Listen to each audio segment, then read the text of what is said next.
हरि ओम वाञ्छा कल्पतरुभ्यश्च कृपा सिन्धुभ्यैव च पतितानां पावनेभ्यो वैष्णवेभ्यो नमो नमः। यहाँहरू सबैलाई हार्दिक स्वागत गर्न चाहन्छौ श्री काली गण्डकी ज्ञान विज्ञान प्रतिष्ठानद्वारा आयोजित सन्ध्याकालीन दैनिक सत्सङ्ग कार्यक्रममा आज हामी भगवानका विशेष भक्त जसको नाम सँग भगवानका लीलाहरू, भगवानको नाम, भगवानका भक्तहरू, भगवानको धाम सबै कुरा जोडिएको छ। श्रीमद् भागवतम ग्रन्थराज श्रीमद् भागवतमका वक्ता वर्तमान समयमा नेपालमा को वृद्ध, को युवा, को बालक सबैलाई भगवानको त्यो लीलासँग परिचय गराउने, भगवानको नामसँग परिचय गराउने र भगवानलाई प्रेम गर्नका लागि सबै नेपाली समुदायलाई प्रोत्साहन गर्ने एकदमै सुपरिचित व्यक्तित्व हामीसँग हुनुहुन्छ आदरणीय पण्डित दीनबन्धु पोखरेलज्यू। अब म उहाँको बारेमा नाम मात्रै काफी छ, यहाँहरूका लागि धेरै परिचय दिइरहनु जरुरी छैन। त्यसैले गर्दा आजको यस दिव्य सत्सङ्ग समारोहमा उपस्थित हुनुभएका विभिन्न देशहरूबाट उपस्थित हुनुभएका हाम्रा अत्यन्त प्रियजनहरू, यहाँहरूलाई पनि हार्दिक स्वागत गर्दै फेसबुकमा हामीलाई हेरिरहनुभएका मित्रहरूलाई पनि हृदयदेखि नै अत्यन्त स्वागत गर्दै आजको यस विशेष कार्यक्रममा आफ्ना ती अन्तर हृदयबाट भगवानको निरन्तर भगवानका लीलाहरू को बास भइरहेको त्यो एउटा अन्तर हृदय भगवानको धाम, त्यस्तो हृदयबाट निस्केका भावनाहरूद्वारा हामीलाई पुलकित गरिदिनका लागि, हामीलाई मार्गदर्शन गरिदिनका लागि र हामीलाई त्यो भगवानसँगको सम्बन्धलाई स्थापना गर्नका लागि सहायता हुने खालका विशेष किसिमका ती लीलादेखि लिएर सबै कुरालाई समेटेर आजको शीर्षक युवा र आध्यात्मिकतासँग सम्बन्धित रहेर परम श्रद्धेय हाम्रा आदरणीय युवा व्यक्तित्व पण्डित श्री दीनबन्धु पोखरेलजीलाई हार्दिक स्वागत गर्न चाहन्छौँ। अब श्रद्धेय पण्डितजीबाट हामीले श्रवण गर्नेछौँ।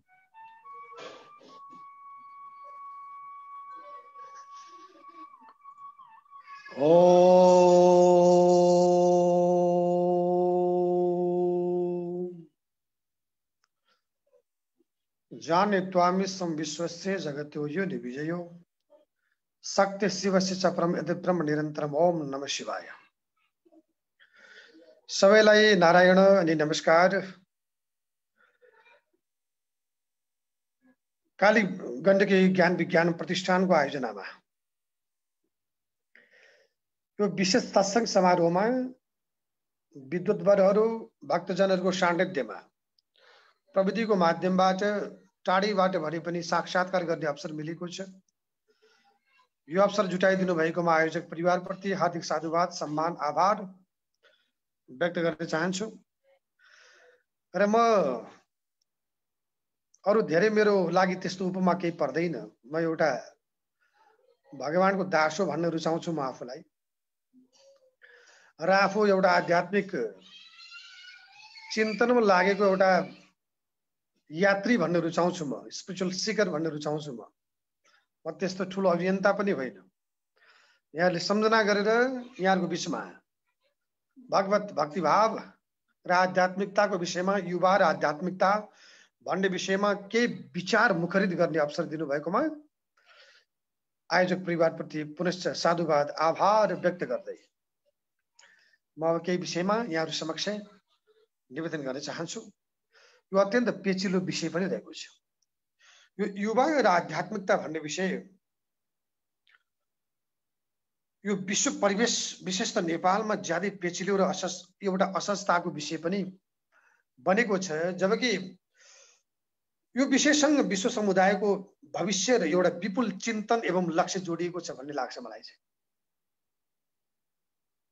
सम्मानित सज्जन, पहिले आध्यात्मिकता के हो भन्ने विषयमा मेरो अन्तर्बोधबाट म जहाँबाट शिक्षित दीक्षित भए त्यो विषयको केही उजागर गर्नेछु र युवा त्यसमा समाहित हुन किन जरुरी छ।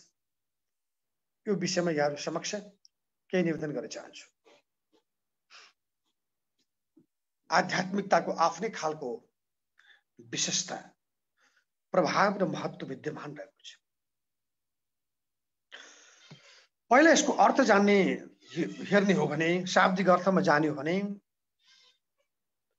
अधि र आत्म दुईटा शब्दले, दुईटा पदावलीबाट अध्यात्म भन्ने नयाँ पदावली बनेको छ।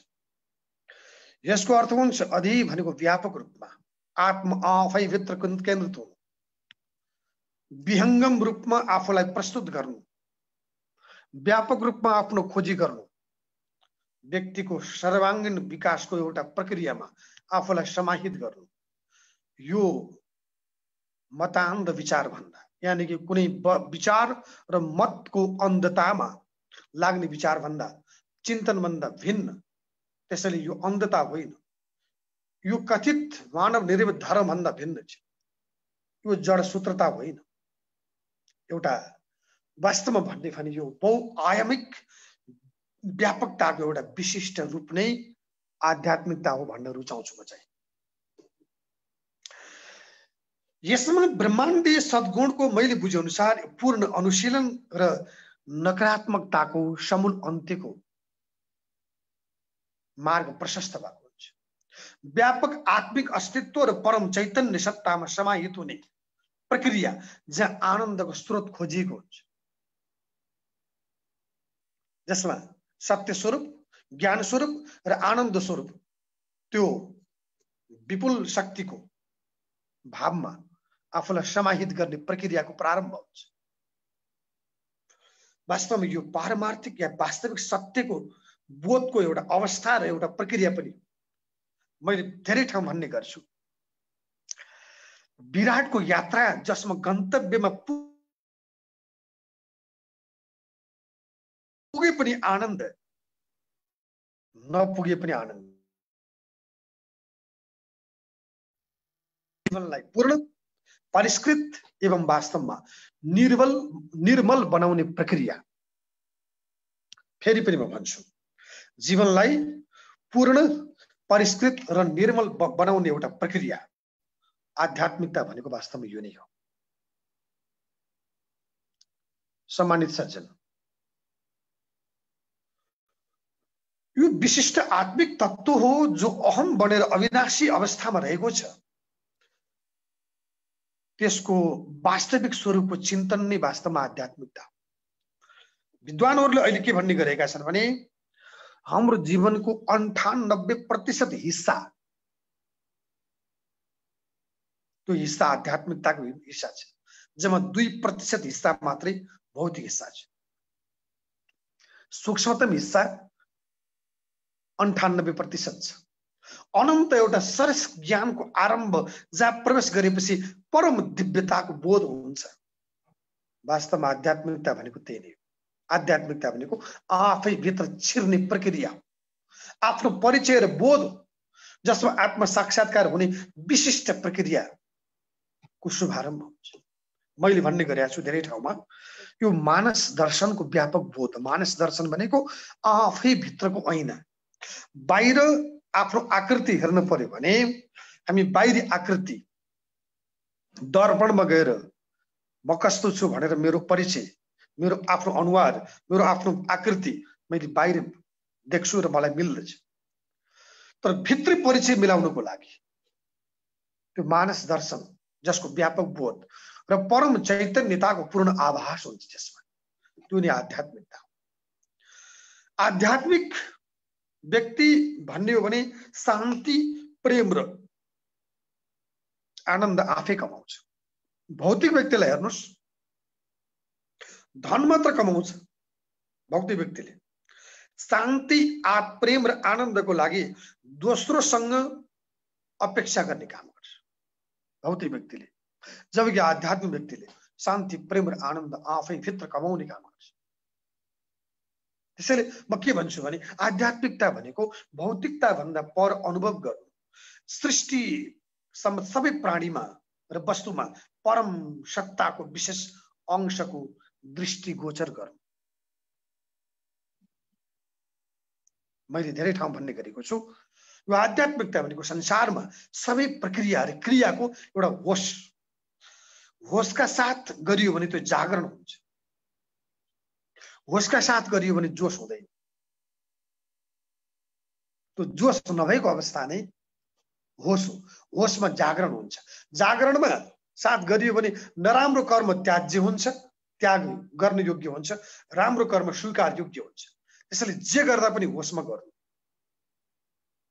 नराम्रो कर्म गरियो भने बिस्तारै बिस्तारै त्याग गरिन्छ, राम्रो कर्म गरियो भने त्यो बानी बन्दछ, जीवनको प्रक्रिया बन्दछ। त्यसैले होसले जिउने कला हो। मैले धेरै ठाउँमा यो कुराको उद्बोधन गर्ने गरेको छु कि संसारका हरेक प्राणीमा सन्तुलन, व्यवस्थापन र समन्वयको ठूलो जरुरी छ। केवल प्राणीमा मात्र होइन, सन्तुलन, व्यवस्थापन र समन्वय। जड जगतमा पनि त्यसको चाहिँ सन्तुलनको आवश्यकता छ। पृथ्वीमा सन्तुलन, व्यवस्थापन र यो खालको समन्वय भएन भने यसको घुम्ने प्रक्रियामा, यसको परिक्रमणमा, परिभ्रमणमा कुनै हलचल पैदा भयो भने जैविक अस्तित्व रहला। त्यसैले हरेक कुरामा सन्तुलन, व्यवस्थापन र समन्वयको जरुरी छ। त्यसमाथि मानव जीवन मात्र झन् अपरिहार्य छ। त्यो अपरिहार्य प्रक्रिया, त्यो प्रक्रिया नै अध्यात्म। अब यसको आवश्यकता र महत्त्व के रहेछ भन्ने विषयमा म अलिकति जोडेर म युवा पंक्तिलाई आध्यात्मिकतासँग सकेसम्म अहिलेको आधुनिक विज्ञानसँग पनि जोडेर केही निवेदन गर्न चाहन्छु यहाँको विषयमा। संसारमा सबै किसिमले एउटा पूर्ण बन्ने प्रक्रियामा मानिस चाहिँ निकै समयदेखि एक खालको प्रयत्नशील रहेको छ। यो पूर्णताको क्षितिजमा प्रवेश गर्नका लागि निकै प्रयत्नशील पनि छ र यो निकै आवश्यक पनि छ। त्यो आवश्यकताको कारणबाट आध्यात्मिकताको आवश्यकता छ। त्यो व्यापकतामा प्रवेश गर्नका लागि आध्यात्मिकताको महत्त्व र आवश्यकता त्यहाँनिर झल्किन्छ। आध्यात्मिकताको आवश्यकता र चाहिँ महत्त्व के रहेछ भने जीवनका सबै आयाममा मैले अघि नै भने जस्तै सन्तुलन, व्यवस्थापन र नियन्त्रणका लागि म फेरि पनि जोड्न चाहे यो तीनटा पदावलीलाई। सन्तुलन, व्यवस्थापन र नियन्त्रण, यो तीनटा कुरा भएन भने जीवन सुरम्य बन्न सक्दैन, जीवनमा शान्ति, प्रेम र आनन्दको आरम्भ हुन सक्दैन। जीवन सही तरिकाले जिउनका लागि पनि आध्यात्मिकताको जरुरी छ। सत्यम ज्ञानम अनन्तम ब्रह्म भनेर हाम्रो पूर्वीय दर्शनले भनेको छ। जीवनको लक्ष्य नै सत्य, आनन्द र ज्ञान स्वरूप हुनुपर्छ। त्यसैले त्यो अनन्तताको विषयको बोध भेट्टाउनको लागि पनि, त्यो अनन्तताको व्यापक क्षितिजमा प्रवेश गर्नका लागि पनि वास्तवमा हामीलाई आध्यात्मिकताको जरुरी छ। परम चैतन्यताको बोधले परमार्थको सान्निध्यमा लैजाने एउटा विशेष जागृति। त्यही भएर हामी भन्ने गर्छौँ नि, increase your awareness, increase your aliveness, increase your alertness. If you apply these three things in life, you can find the diamond in the dust. 3 A's in the life: alertness, aliveness, awareness. जीवन्त भएर जिउने, सावधानी पूर्वक जिउने, जागृति पूर्वक जिउने, त्यसका लागि पनि आध्यात्मिकताको जरुरी छ। मनस्येकम वचस्येकम कर्मण्येकम महात्मन भनेर पूर्वीय दर्शनले बोलेको छ। भित्र र बाहिर एकै बन्नका लागि, त्यो नै आत्मन, महात्मा बन्नका लागि, व्यापक चिन्तनमा आफूलाई समाहित गर्नका लागि, भित्र र बाहिर एकै भनेको मन, वचन र कर्म एकै। वचन र कर्म दृश्यमान भयो, मनमा रहेको कुरा चाहिँ अदृश्य भयो। त्यो दुईटै भित्री र बाहिरी विषयलाई चाहिँ एक समान गर्नका लागि, त्यसको एकरूपताका लागि पनि हामी यहाँ धेरै पाखण्डी प्रक्रियाको छौँ। हामी धेरै चाहिँ यहाँ त्यो ढोङ मात्रै गर्छौँ। मनमा एउटा छ हाम्रो, विचार अर्कै छ हाम्रो, कर्म हामी अर्कै गर्छौँ। यो पाखण्डीपनबाट, ढोंगीपनबाट मुक्तिका लागि पनि आध्यात्मिकताको विशेष जरुरत रहेको छ। यो जड चेतनको पूर्णताको लागि, त्यसको पूर्णताको उजागरका लागि, यसको संयोगको लागि पनि आध्यात्मिकताको जरुरी छ। मैले आध्यात्मिकताको महत्त्व र चाहिँ आफूले बोध गरे अनुसार आध्यात्मिकताको चाहिँ व्याख्या, यसको आवश्यकताको बारेमा चर्चा गरिरहेको छु। त्यसपछि म अहिले यो युवासँग जोड्ने प्रयत्न गर्छु। सम्मानित सज्जन, वास्तवमा समाज, संस्कृति र सभ्यतालाई पूर्ण रूपमा बुझ्नका लागि पनि आध्यात्मिकताको जरुरी छ। त्यो नबुझिकन नभएदेखि त्यसमा एउटा नफरत हुन्छ, घृणा हुन्छ। अहिले विद्वेष फैलिरहेको छ सम्प्रदायको बीचमा, संस्कृतिको बीचमा, जातिको बीचमा, किनभने त्यो आध्यात्मिकताको कमीले गर्दाखेरि। आध्यात्मिकतामा कुनै धर्म, कुनै सम्प्रदाय, कुनै दर्शनसँग सम्बन्धवाला बिल्कुल विषय होइन। यो त मानव निर्मित कृत्रिम विचार र विचार चिन्तन भन्दा धेरै माथि उठेको व्यापक र विहङ्गम क्षितिज हो। यो त केवल आन्तरिक यात्रा अनि आन्तरिक विषयबाट बुझ्नका लागि, यो आन्तरिक यात्राको बोध गर्नका लागि पनि यसको बहुत आवश्यकता रहेको छ। बाहिरी अवस्था जे जस्तो रहे पनि आन्तरिक तवरले हमेशा प्रसन्न हुनका लागि पनि आध्यात्मिकताको जरुरी छ। म भित्र नै संसारका अमूल्य वस्तु विद्यमान छन् भन्ने विषयलाई जान्नका लागि पनि आध्यात्मिकताको जरुरी छ। म त धेरै ठाउँमा भन्ने गरेको छु, सबै विषयमा जागरुक भएर जिउनका लागि अलर्टनेस र अवेयरनेस, त्यसका लागि पनि आध्यात्मिकताको जरुरी छ। जीवन यात्राको हरेक चिजसँग प्रेम, हरेक क्षण आनन्द, हरेक क्षण शान्तले जिउनका लागि पनि आध्यात्मिकताको जरुरी छ। कुनै कर्ममा तन्मयताका लागि पनि आध्यात्मिकताको जरुरी रहेको छ। कुनै पनि चिजलाई गहिराएर बुझ्नका लागि आध्यात्मिकताको जरुरी छ। भौतिक उन्नतिका लागि पनि आध्यात्मिकताको जरुरी छ। एकजना विद्वानले के भन्नुभएको छ भने, politics without spiritualism is handicapped. अध्यात्म बिनाको राजनीति अपाङ्ग छ। यसको विषयमा फेरि अर्को दिन धेरै चर्चा र बहस गरौँला। यसका आयामहरू, यसका अवयवहरू धेरै रहेका छन्। त्यसैले जीवनको स्पिरिचुअलिटी फर अल, जीवनको हरेक आयाममा आध्यात्मिकताको विशेष महत्त्व छ। त्यसैले को आफ्नो र को पराई भन्ने भावनाबाट पूर्ण मुक्त हुन विश्व समुदाय हुन सकेका छैन। हाम्रो पूर्वीय दर्शनले पहिले संगत सद्धम सम्बोधत्तम सम्भवनांसि जानताम भनेर भन्यो। हाम्रो पूर्वीय दर्शनले चाहिँ वसुधैव कुटुम्बकम भनेर भन्यो। अमेरिकाको सन् 1990 मा, यहाँहरूले चाहिँ नेट सर्च गरेर हेर्दा पनि हुन्छ, सन् 1990 मा समग्रमा एक व्यक्तिमा 4 जना साथी थिए। एक व्यक्तिको भने त्यो 2000 मा पुग्दाखेरि चाहिँ एकजनाको 2 जना मात्र साथी हुन थाल्यो र 2010 मा पुग्दाखेरि एकजनाको 1 र अहिले लेटेस्ट 2020 मा पुग्दाखेरि एकजनाको 0, कोहीसँग पनि साथी छैन। यो के भने आत्मिक भावको कमी। त्यसमा व्यापार जोडियो, त्यसमा साझेदारी जोडियो, त्यसमा स्वार्थ जोडियो। जब स्वार्थ जोडिन्छ त्यहाँ व्यापार बन्दछ। जब व्यापार हुन्छ त्यहाँ आध्यात्मिकता हुँदैन। आध्यात्मिकतामा त प्रेम हुन्छ, करुणा हुन्छ, शान्ति हुन्छ, दया हुन्छ। विश्व समुदाय यस्तो गरिएको छ। आत्मीय भाव र आफ्नोपनको लागि पनि आध्यात्मिकताको जरुरी रहेको छ। त्यसैले आदरणीय सज्जन, भौतिकताले हरेक कुरा, एउटा अंग्रेजीमा एउटा भनाइ छ नि, एउटा चाहिँ पदावली छ नि, भौतिकताले हरेक कुरालाई एउटा र्यासनालिटी, हरेक कुरालाई तर्कसँग जोड्ने काम गर्छ, र्यासनालिटीमा दृष्टिगोचर गर्ने गर्छ। तर आध्यात्मिकताले त्योभन्दा पर भावनाले, प्रेमले, करुणाले चल्ने, जसमा मैले भनिहाले प्रेम, करुणा, दया र भावनासँग जोडिएको सम्बन्ध विद्यमान रहेको छ। संसारमा 3 व्यक्ति छन् भन्ने मेरो आफ्नो बुझाइ हो। मैले सानो एउटा पुस्तक लेख्दै पनि छु सज्जनहरू।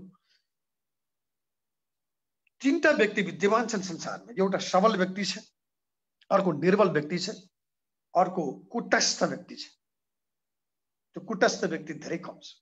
सबल व्यक्ति कस्तो छ भनेदेखि अरूमाथि आधिपत्य जमाएर, अरूमाथि शासन गरेर, अरूमाथि आफ्नो विचार लादेर, आफू मालिक बनेर अरूलाई दास सम्झेर उमाथि थिचोमिचो गर्न उद्यत हुन्छ। त्यस्तो व्यक्ति सबल व्यक्ति। निर्बल व्यक्ति भनेको अरूलाई सताउने भने आफूलाई सताउँछ। जस्तै यो कोभिड-19 को अत्यन्तै यो संकटको घडीमा धेरै व्यक्तिहरूले विश्वमा आत्महत्या गरे। नेपालमा झन्डै 13-14-1500 जति जन हाम्रा चाहिँ दाजुभाइ दिदीबहिनीले स्वदेह त्याग गर्नु। किन भन्दाखेरि उहाँहरूले बाटो देख्नु भएन। जो व्यक्ति बाटो देख्दैन, व्यक्तिले आफूलाई सताउँछ, आफूलाई सताउने व्यक्तिले कि आफूलाई डिप्रेसनको शिकार बनाउँछ कि आफूलाई आत्महत्याको मार्गमा परिलक्षित गर्छ। त्यसैले यस्ता व्यक्ति निर्बल हुन्, अरूलाई सताउने सबल, आफूलाई सताउने निर्बल। यो दुईटै किसिमको अतिवाद हो संसार। यो दुईटै किसिमको भौतिकताको परिणतिले दुईटै किसिमको अतिवादमा संसार रुमल्लिरहेको छ। त्यसैले योबाट मुक्ति हुनका लागि पनि कुटस्थ व्यक्तिको जरुरी छ। कुटस्थ व्यक्ति भनेको न्युट्रल हो, निरपेक्ष हो। संसारमा तपाईँ कुनै पनि चिजप्रति, वस्तुप्रति निरपेक्ष बन्न सिक्नुभयो, तर तपाईँ आफैप्रति निरपेक्ष कहिले बन्न सिक्नु भएको छ? जब तपाईँ आफैप्रति निरपेक्ष बन्ने प्रारम्भ गर्नुहुन्छ, यो विषयको प्रारम्भ गर्नुहुन्छ, त्यही दिनबाट तपाईँ कुटस्थ हुनुहुन्छ। त्यो नि आध्यात्मिकता हो। त्यसैले यी दुवै सबल र निर्बल जस्ता चाहिँ अतिवादी भावबाट मुक्त हुनका लागि पनि तपाईलाई जीवनमा आध्यात्मिकताको जरुरी छ। त्यसैले जीवनमा आध्यात्मिकताको सोच र चिन्तन एउटा स्पिरिचुअल सिकर भनौँ, त्यस्तो व्यक्तिले अनावश्यक प्यास र अनावश्यक सांसारिक अभिलाषा, लिप्सा र तीव्रताको भावलाई शान्त गर्ने प्रक्रिया गर्दछ। जब तपाईँ तीव्रताको भाव, सांसारिक बाह्य तीव्रतालाई नियन्त्रण गर्नुहुन्छ, तपाईँ शान्त बन्नुहुन्छ। तर भित्र तपाईको उत्कट अभिलाषा, त्यो आत्मिक अस्तित्वको बोध र आत्म साक्षात्कारका लागि बन्न जरुरी छ। अब म युवातिर जान चाहन्छु। अब युवा किन आध्यात्मिक बन्न जरुरी छ? आजको विषय यो नै रहेको छ। मैले अहिलेसम्म आध्यात्मिकताको विषयमा यहाँहरु समक्ष केही कुरा राखेँ। या अन्तर्क्रिया फेरि पनि गरौँला। वास्तवमा भन्ने भने अहिलेका युवा सुखी हुने नाममा या खुशी हुने नाममा या शान्त हुने नाममा शान्तिका लागि आन्तरिक वैचारिक मानसिक नशा तथा आन्तरिक रूपमा चाहिँ वैचारिक विषय, त्यस पछाडि गएर चाहिँ मानसिक रूपमा विक्षिप्त मानसिक नशा तथा भौतिक चीजबीज, लागू पदार्थ इत्यादिको प्रयोग गरिरहेको छ। त्यसबाट चाहिँ पूर्ण छुटकारा दिनका लागि होश, जागरण र बोध, फेरि पनि म भन्छु तीनटा पदावली, होश, जागरण र बोध। बोध भनेको आफूलाई चिन्नु, नहीं ज्ञानेन सदृशम पवित्रमिह विद्यते, गीतामा कृष्ण भगवानले भन्नुभएको छ। आफूलाई नचिनिकन ज्ञान हुँदैन। आफूलाई चिन्ने प्रक्रिया बोध हो।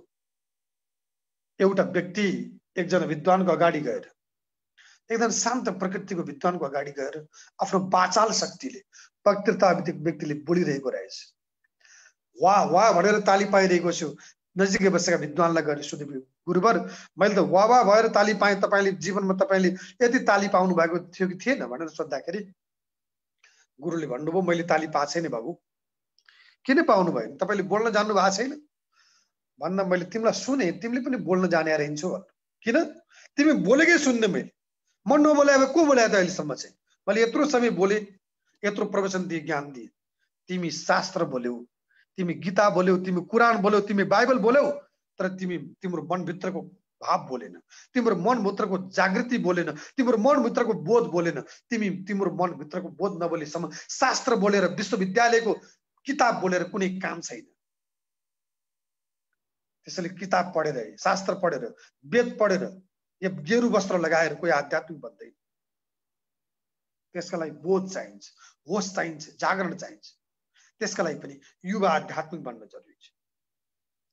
युवा समग्र विश्वको भविष्य, कस्तो संसार बनाउने भन्ने कुरा, युवालाई कस्तो बनाउने भन्ने विषयसँग सम्बन्धित रहेको हुन्छ। त्यसैले आन्तरिक र बाह्य दुवै तवरले सुसम्पन्न बन्नका लागि युवामा आध्यात्मिकताको जरुरी छ। आदरणीय सज्जन, भाग्य परिवर्तन गर्नका लागि बानी, म फेरि पनि भन्छु, भाग्य परिवर्तन गर्नका लागि बानी र बानी परिवर्तन गर्नका लागि आत्मबोध। आत्मबोध भनेको आध्यात्मिकता। अहिलेका युवा पंक्तिमा त्यो खालको चिन्तन छैन। त्यसैले त्यो खालको चिन्तनको जागृतिका लागि पनि आध्यात्मिकतामा युवा चाहिँ समाहित हुन जरुरी छ। आफ्नो कमजोरी र अशक्तताको पूर्ण बोध गर्नका लागि अहिलेका युवा पंक्तिमा आध्यात्मिकताले तपाईले त्यो क्षितिज त्यो व्यापकतामा त्यो चाहिँ ज्ञानको आलोकमा आलोकित गर्छ। त्यसलाई आफैभित्र प्रकाशित बन्नका लागि मैले अघि एउटा कुरा भनेको थिएँ नि, फेरि दोहोऱ्याउन चाहन्छु। Increase your alertness, increase your aliveness, increase your awareness.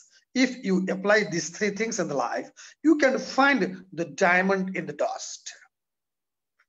धुलोमा पनि हीरा प्राप्ति गर्नका लागि, धुलोमा हीरा प्राप्ति त हुँदैन, तर पनि सम्भव छ भन्ने कुरा गर्नका लागि, त्यसका लागि चाहिँ आध्यात्मिकताका लागि शुभारम्भमा अलर्टनेस, अलिभनेस र अवेयरनेस। यहाँ चाहिँ एकदम विद्वान व्यक्तित्व मैले मान्ने एकजना डाक्टर भाइ पनि हुनुहुन्छ। हालसालै मैले सम्पर्क पनि गरेको थिएँ उहाँसँग। म जापान बस्नुहुन्छ जस्तो लाग्छ मलाई, जनक अवस्थीजी। उहाँको अगाडि त म केही होइन यो विज्ञानको भाषामा त, तर पनि सानोमा आफूले केही कखरा विज्ञान पढ्या हुनाले यससँग पनि मलाई केही अध्यात्म र विज्ञानको केही तादात्म्यता छ भन्ने लाग्छ मलाई। लिड्स विश्वविद्यालयमा भएको केही समय 4-5 वर्ष अगाडिको चाहिँ अनुसन्धानले के पुष्टि गरेको छ भने ध्यान, आध्यात्मिक चिन्तन र साधनाले चिन्ता र डिप्रेसनलाई 31% कम गराउँछ। हाम्रो दिमागको यो अगाडिको भागलाई प्रिफ्रन्टल कर्टेक्स भनेर भन्छ, मैले बुझे अनुसार। त्यो प्रिफ्रन्टल कर्टेक्सलाई जागृत गर्नका लागि, त्यो भनेको अरु चाहिँ मैले बुझे अनुसार, जनकजी अहिले यदि म गलत छु भने सच्याउनु होला, यो पछिको अन्तर्क्रियात्मक कार्यक्रममा यो प्रिफ्रन्टल कर्टेक्स अरु प्राणीहरुमा विद्यमान छैन। त्यही भएर मनुष्यले चाहिँ औषधि तितो भए पनि खान्छ, किनभने त्यो प्रिफ्रन्टल कर्टेक्समा भएको विशेष शक्तिले गर्दाखेरि चाहिँ। त्यसैले त्यो चाहिँ मैले भनिहालेँ, त्यो जागृतिका लागि प्रिफ्रन्टल कर्टेक्सदेखि लिएर दिमागको चाहिँ आयामलाई, त्यो डाइमेन्सनलाई व्यापक गर्नका लागि पनि, हामीलाई डिप्रेसनको शिकार नबन्नका लागि पनि अहिलेका युवा पंक्तिमा त्यो ध्यान, साधना र आध्यात्मिक चिन्तनको जरुरी छ।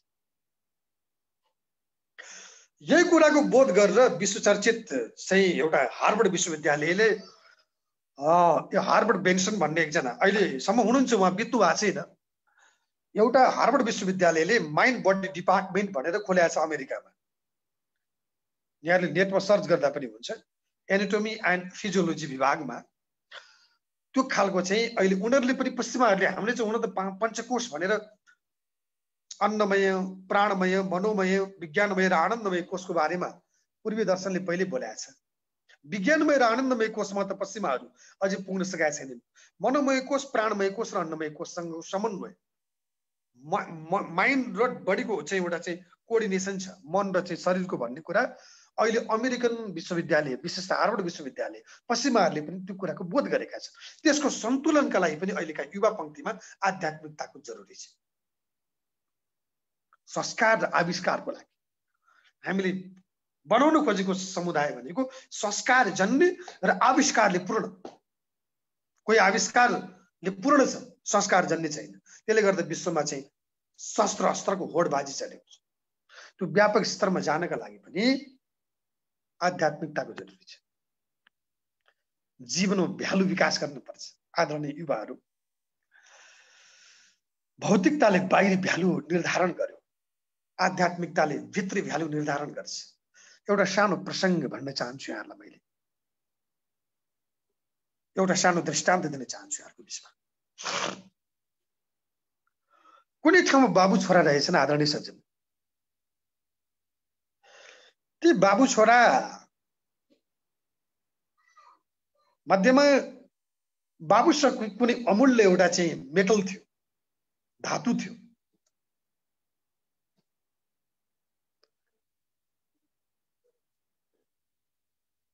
यो चाहिँ धातु कस्तो थियो भन्दाखेरि एउटा अत्यन्त चमकदार धातु थियो। त्यो धातुलाई छोराले के हो भनेर सोध्दाखेरि चाहिँ बाबुले यो अमूल्य चीज भनेर भने। यसको मूल्य कति हो भन्दा, यसको मूल्य तिमीले, म 3 ठाउँमा पठाउँछु 3 दिन लगातार। त्यो 3 ठाउँमा मैले पठाइसके पछाडि तिमी जानु। त्यो 3 ठाउँमा गएर हरेक ठाउँमा तिमीले 2 भनेर भन्नु, तर नबेच्नु।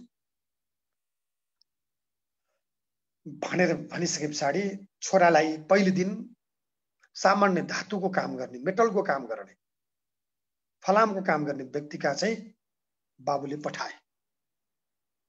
पठाइसके पछाडि अनि गएर चाहिँ देखाए, बेसन लगे जस्तो गरे छोराले। अनि धातुको चाहिँ काम गर्ने व्यक्तिले सोधे यसको मूल्य कति भनेर भन्दा छोरोले जम्मा 2 भन्यो। 2 कति 2000 भनेको। छोराले मुन्टो हल्लायो, ल्याउ 2000 दिन्छु भनेर भन्दाखेरि छोराले दिएन। छोरा घरमा आयो।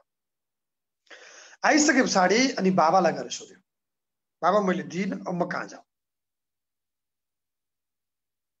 भन्दा सुनको व्यापार गर्ने व्यक्ति कहाँ जाऊ भनेर छोराले पठाइदिए। त्यो धातु गएर देखाएको अघिल्लो दिन जस्तै गरेर त्यसको मूल्य कति भनेर सोध्दाखेरि 2 भनेपछि 2 लाख हो र ठिक छ म 2 लाख दिन तयार छु। तर दिएनन् छोराले। फेरि भोलिपल्ट पनि आए। पर्सिपल्ट बाउको आज्ञा बमोजिम अत्यन्त ठुलो चाहिँ बहुमूल्य रत्नको व्यापार गर्ने व्यक्ति कहाँ पठाए। त्यहाँ गएर चाहिँ बाबुले भन्यो बमोजिम अस्ति जस्तै गरे जस्तै पहिले जस्तै गरे जस्तै छोराले त्यो चिज लगेर देखाए। देखाइसके पछाडि अनि मूल्य कति भनेर सोध्दा 2 भने। कति 2 करोड भनेको मुन्टो मात्र हल्लाए छोराले। दिएनन्, फर्केर आए। 2000 को मूल्य 2 करोड पुग्यो। मैले यहाँनिर भन्न खोजेको प्रसङ्ग आदरणीय सज्जन, त्यही चिज 2000 मा पनि बिक्री हुन्थ्यो। त्यही चिजलाई 2 करोड पनि बिक्री हुने आयाम प्रशस्त भयो, बाटो प्रशस्त भयो। मैले भन्न खोजेको जीवनमा हरेक चिजलाई भ्यालुएबल गर्नुपर्छ। त्यो भ्यालुएबल गर्ने, मूल्यवान बनाउनको लागि पनि अहिलेका युवा पंक्तिमा हामी धेरै सस्तो भएका छौँ। अहिलेको प्रविधिले हामीलाई धेरै सस्तो बनाएको छ। हाम्रो विचार सस्तो भएको छ, हाम्रो खानपान सस्तो भएको छ, जीवनशैली सस्तो भएको छ। हामी ओजस्वी बन्नका लागि पनि, जीवनमा भ्यालुएबल बन्नका लागि पनि आध्यात्मिकताको जरुरी छ। अब यसको फाइदाहरू के छन् भन्ने विषय मैले बुझे अनुसार म के भन्न चाहन्छु भने शरीर त एउटा रसायन हो। विज्ञानसँग जोडिदिनुस् भन्नुभएको छ गरे हाम्रो आदरणीय जनकजीले भने जस्तो लाग्छ मलाई। उहाँको एउटा च्याट मैले देखे जस्तो लाग्छ। म आध्यात्म र विज्ञानको विषय भन्नुभएको छ उहाँले। जनकावस्थी र गुरुदेवबाट भन्नुभएको छ। कसैले लेख्नु भयो, ठिकै छ, म यसलाई चाहिँ जोड्ने प्रयत्न गर्नेछु। शरीर त एउटा केमिस्ट्री, एउटा रसायन हो आदरणीय सज्जनहरू विज्ञानको भाषामा। यो हामी साधनामा रहँदाखेरि, ध्यान गर्दाखेरि, प्रसन्न हुँदाखेरि यसमा चाहिँ केमिकलहरू, पोजिटिभ केमिकलहरू जस्तै डोपामाइन, सेरोटोनिन जस्ता चाहिँ रसायनहरू प्राप्त भएर हामी चाहिँ प्रसन्न हुन्छौँ। शरीरमा चाहिँ प्रसन्नताका लागि पनि त्यस्ता रसायनहरू पैदा भइरह्यो भने हाम्रो आयु बढ्ने, हाम्रो दिमागको क्षितिज बढ्ने, प्रिफ्रन्टल कर्टेक्स मैले भनिहालेँ त्यसको चाहिँ व्यापकतामा रहने। त्यसै कारणबाट आध्यात्मिक व्यक्ति प्रसन्न हुन्छ। प्रसन्न भनेको हाँस्ने मात्रै भने होइन, भित्रबाट जागृत हुन्छ। जब भित्रबाट जागृत हुन्छ अनि व्यक्तिमा त्यो मैले भने शरीर भनेको केमिस्ट्री हो, त्यो पोजिटिभ रसायनहरू रिलिज हुन थाल्छ शरीरमा। त्यसैले आध्यात्मिकता त जीवनका लागि अत्यन्त अपरिहार्य विषय, युवाका लागि अपरिहार्य विषय हो। यो नभई हुँदै सरल जीवनयापन गर्नका लागि पनि मैले अघि नै भनेको थिएँ, सन्तुलन, समन्वय र व्यवस्थापन, यो तीनटै कुरा विश्वमा कमी भएको छ। विश्वमा द्वन्द्व किन चलेको छ? घर घरमा द्वन्द्व किन चलेको छ? व्यक्ति व्यक्तिमा आत्महत्याको प्रयास किन चलिरहेको छ? व्यक्ति व्यक्तिमा द्वन्द्व अत्यन्तै धर्मका नाममा, जातका नाममा, वर्गका नाममा, लिङ्गका नाममा या क्षेत्रका नाममा, सम्प्रदायका नाममा, देशका नाममा या विचार र सिद्धान्तका नाममा विश्वमा किन द्वन्द्व चलिरहेको छ भने त्यो सन्तुलन, समन्वय र व्यवस्थापनको कमी छ। व्यक्ति मतान्ध भएर लागिरहेको छ। व्यक्तिले आफूले आफूलाई खोज्ने प्रयास गरेन। व्यक्ति तर्कसङ्गत भएन। व्यक्ति मेरो बाउले यसो गरे, बाजेले यसो गरे, यसरी लाग्ने, त्यो त रूढिवाद मात्रै हो। रूढिवादबाट उठ्नुपर्छ, जागृत बन्नुपर्छ। त्यो त कृत्रिम विचार हो। कृत्रिम विचार र मौलिक विचारमा फरक छ। कृत्रिम विचार भनेको अरूको विचारमा लाग्ने हो, मौलिक विचार भनेको आफै खन्ने हो। कृत्रिम भन्दा माथि उठेर प्राकृतिक मान्यतामा मौलिक मान्यतामा जागृत हुने तरिकाको विकास गर्नका लागि पनि युवाहरू आध्यात्मिक बन्न जरुरी छ। त्यसैले मैले के भन्ने गरेको छु भने हेर्नुस् युवा साथीहरू, आदरणीय व्यक्तित्वहरू, भक्तजनहरू, सज्जनहरू, मलाई विश्वव्यापी रूपमा निहाल्नु भएका तमाम समादरणीय सज्जन, संसार या भौतिक यो विषय भनेको चाहिँ के हो त भन्दाखेरि एउटा फूल हो भने आध्यात्मिकता भनेको सुगन्ध हो। यो दुईटै चिज चाहिन्छ। सुगन्ध बिनाको फूलको कल्पना गर्न सकिन्छ कहिलेकाहीँ? त्यसैले जीवनमा सुगन्ध छर्नका लागि पनि आध्यात्मिकताको जरुरी छ। फूल मात्रै भएर यदि त्यसमा सुगन्ध भएन भने फूल पनि चाहिन्छ। हामीले भौतिकतालाई पर्गेल्ने भने होइन, त्यसलाई चाहिँ पर राख्ने भने होइन।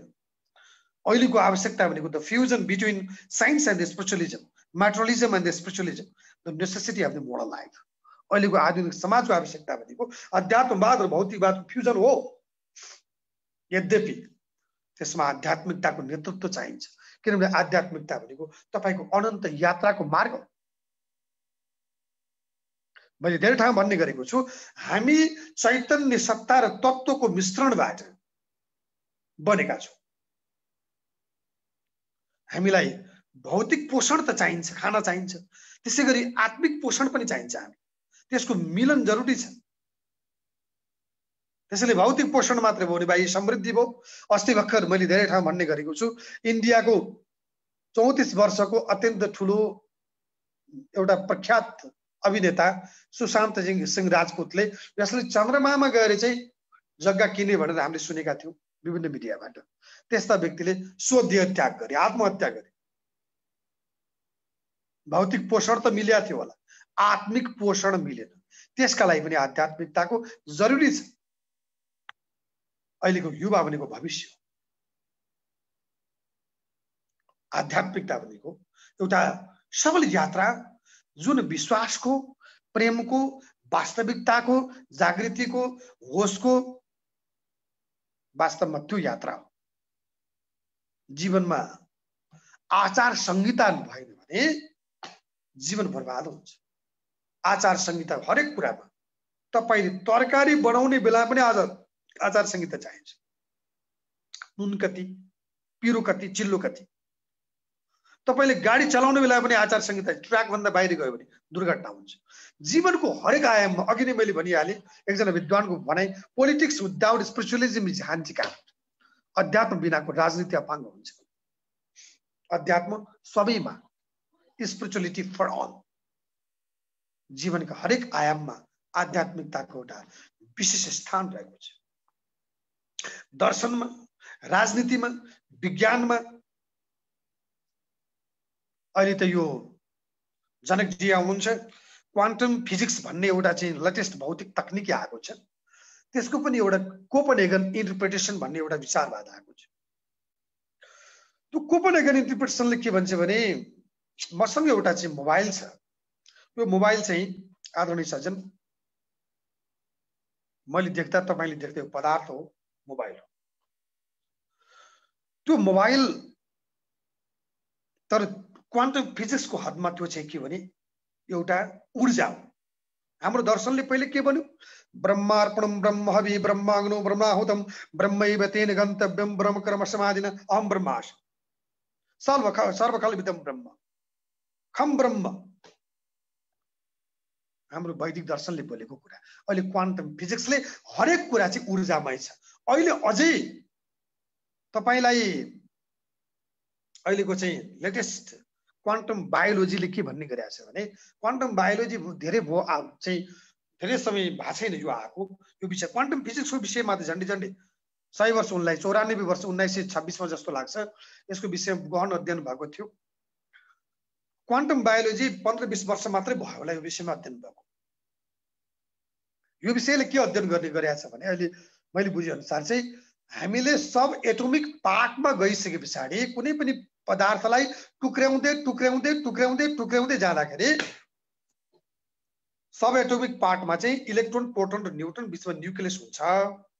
त्यो इलेक्ट्रोनको पनि दुईटा भाग, एउटा चाहिँ पार्टिकलको, अर्को वेभको भाग भनेर क्वान्टम बायोलोजीले त्यो वेभतिर चाहिँ धेरै अध्ययन भएको छैन, पार्टिकलतिर चाहिँ अध्ययन भयो।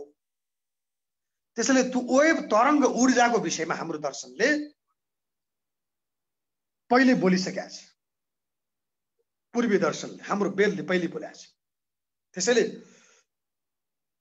वैज्ञानिक दृष्टिले हेर्दा पनि आध्यात्मिकताले प्रेम सृजना हुन्छ। प्रेम बाँड्दाखेरि अक्सिटोसिन, डोपामिन आदि गरीका सकारात्मक रसायनहरू चाहिँ रिलिज हुन्छ। त्यसैले वैज्ञानिक भाषामा एउटा भाषा छ, पश्चिमाहरू प्रयोग गर्छन्, क्याथार्सिस। क्याथार्सिस भनेको चाहिँ त्यो परम आनन्दको, द हेभनली ब्लेस, रप्चर भन्छ अङ्ग्रेजीमा। हामीले परमानन्द, त्यो परमानन्द बोध गर्नका लागि पनि कुनै पनि चिज तपाईले एक चिज उपयोग गर्नुभयो, उपयोग र उपभोग गरुन्जेल मात्रै भौतिक चिज, त्यसपछि उपयोगिताको अवस्थाबाट त्यो प्रतिको चाहिँ मोहभङ्ग हुँदै रासको, उपयोगिताको रास नियम भनेर अर्थशास्त्रले बोलेको छ नि, त्यस्तो किसिमको सिद्धान्त भौतिकताले त्यो दिन्छ भने आध्यात्मिकताले परमानन्द, दिव्यानन्द, अनन्त रूपमा आनन्दको अवस्था चाहिँ व्यक्तिलाई परिलक्षित गर्छ। त्यसैले जसले एउटा चाहिँ हाम्रो सबकन्सियस माइन्ड भन्छ नि, अवचेतन मनमा सकारात्मकताको भाव पैदा गरिदिएर मानव जीवनको नै वास्तवमा व्यापक रूपमा परिवर्तन गर्छ। आध्यात्मिकता र धार्मिकता एउटै हो गुरु भन्नुभएको छ एकजना व्यक्तिले, म एकछिनपछि उत्तर दिउँला। त्यसैले आध्यात्मिकता र धार्मिकता भन्ने कुरा एउटै होइन। अब व्यक्तित्व निर्माणमा आध्यात्मिकताको प्रभाव कस्तो मैले बुझे अनुसार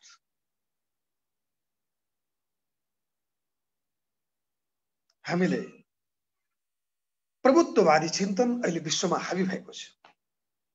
प्रभुत्ववादी चिन्तन, धर्मका नाममा प्रभुत्ववाद। अहिले नेपालमा त झन् फिरिङ्गीहरूको चाहिँ दबदबा, अहिले आएर चाहिँ अस्ति जन्मेको दर्शनले यो चाहिँ सनातन दर्शनलाई चाहिँ यो चाहिँ काम छैन भन्न थालेको यस्ता यस्ता चाहिँ भावनाहरू गुन्जास भएका छन्। यो प्रभुत्ववाद हो, धर्मको नाममा प्रभुत्ववाद, यो कृत्रिम प्रभुत्ववाद, जसले शाश्वत चिन्तनले जीवनयापन गर्ने, शैलीको विकास गर्ने प्रक्रियामा ठूलो अवरोध पैदा गरिदिन्छ। आध्यात्मिकताले शाश्वत रूपमा जीवनयापन गर्ने शैलीको विकास गर्छ र एउटा व्यक्तिलाई आफ्नो स्वपरिचय, आत्मिक परिचय, अहम ब्रह्मास्मि। त्यही भएर अहिलेका पुस्ताहरूमा छ नि, मेरै कुरा ठिक, मेरै धर्म ठिक, मेरै मान्यता ठिक, मेरै विचार ठिक, मेरै दर्शन ठिक। कोही कांग्रेसको हुनुहुन्छ भने मेरो चाहिँ डेमोक्रेटिक सोशलिजम ठिक, कम्युनिस्टहरू हुनुहुन्छ भने त्यो मार्क्सिजम ठिक। मतान्धमा लागेका छौँ। न हामीले मार्क्सवाद पढेर चाहिँ मार्क्सिस्ट बनेका छौँ, न हामीले डेमोक्रेटिक सोशलिजम पढेर चाहिँ नेपाली कांग्रेस बनेका छौँ, न हामी चाहिँ वास्तव वेदलाई चाहिँ नजिकबाट निहालेर वैदिक बनेका छौँ, न बाइबललाई चाहिँ नजिकबाट निहालेर चाहिँ हामी क्रिस्चियन बनेका छौँ, न कुरानलाई चाहिँ नजिकबाट निहालेर हामी इस्लाम बनेका छौँ, मुसलमान बनेका छौँ। यो त के भने कृत्रिम विचारको हौवाको पछि लागिरहेका छौँ। एउटा प्रभुत्ववादको थिचोमिचो भन्छु म यो चाहिँ। त्यसैले अहिलेको विचार कस्तो छ भने, एउटा प्रसङ्ग म यहाँलाई सुनाइहालेँ, एउटा याद आयो मलाई। एउटा राजा थिए अरे कुनै ठाउँमा, वैभवशाली राजा, तर अत्यन्त लोभी राजा। आकांक्षाले, अभिलाषाले सदैव अत्यन्त विक्षिप्त मात्रै भइरहने आकांक्षाले नै उनको एउटा सबभन्दा बढी आकांक्षा भनेको धनी बन्ने आकांक्षा। सपना पनि धनी बन्ने, उठ्दा पनि धनी बन्ने, सुत्दा पनि धनी बन्ने भनिसकेपछि एउटा परीले उहाँको परीक्षा गर्नका लागि देवताहरूले एकजना परी पठाइदिएछन् उनलाई सपनामा। त्यस पछाडि गएर चाहिँ सपनामा परी पठाइसके पछाडि परीले सोधिन् तिमीलाई के चाहिन्छ भन्दा राजाले सपना पनि यो अवचेतन मन चाहिँ हामीले कर्म गरे यो सचेतन मनमा गरेको काम त यो त यसको चाहिँ स्टोर भनेको त अवचेतन मनमा रहन्छ। अवचेतन मन त 90% यसको चाहिँ दिमागमा यसको हिस्सा रहन्छ। अनि जे अवचेतन मनमा छ त्यही सपना देख्ने हो, यहाँले बुझिहाल्नु भएको छ सबकन्सियस माइन्डमा। अनि उनले सपना देखे, धनकै सपना देखे, परीसँग सोधे चाहिँ लौनु परी मलाई धनी बनाउनु पर्यो, तिमी के चाहन्छौ भनेर परीले भनिन् मलाई केही चाहिँदैन, मैले जे छुन्छु त्यो चाहिँ सुन होस् भनेर भने। गरे।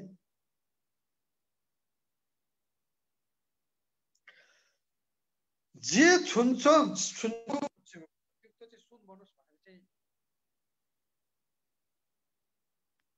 ले माग गरिसकेपछि अनि परिले तथास्तु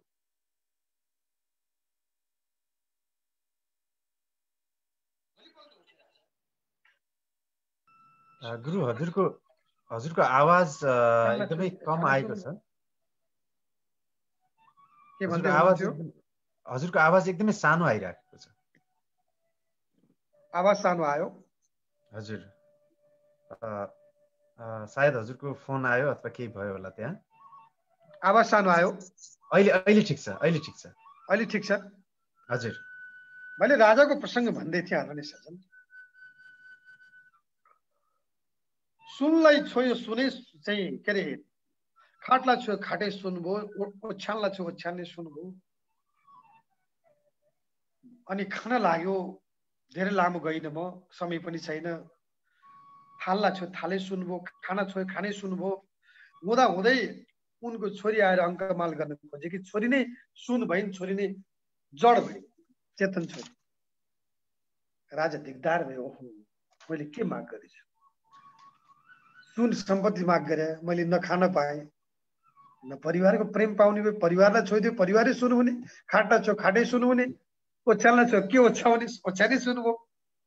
धिक्कार, मैले के माग गरेछु भनेर राजाले सुत्ने बेला फेरि आज मलाई परिले दर्शन दिनु पर्यो, मलाई यो सपना चाहिँदैन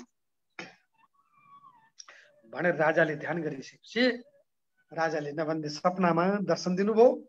परिले किन तिमीले चाहिँ मलाई पुकार्यो भन्दा मलाई यो सुन चाहिँदैन प्रभु, मलाई त्योभन्दा ठुलो शान्ति चाहिन्छ, मलाई चाहिँदैन भनेपछि ल तिमीले चाहिँ के चाहन्छौ भन्दा मैले जुन चिज छुँदा पनि सुन नहोस्, पहिले जस्तो थियो त्यस्तै होस् भनेपछि तथास्तु भन्नु पर्यो।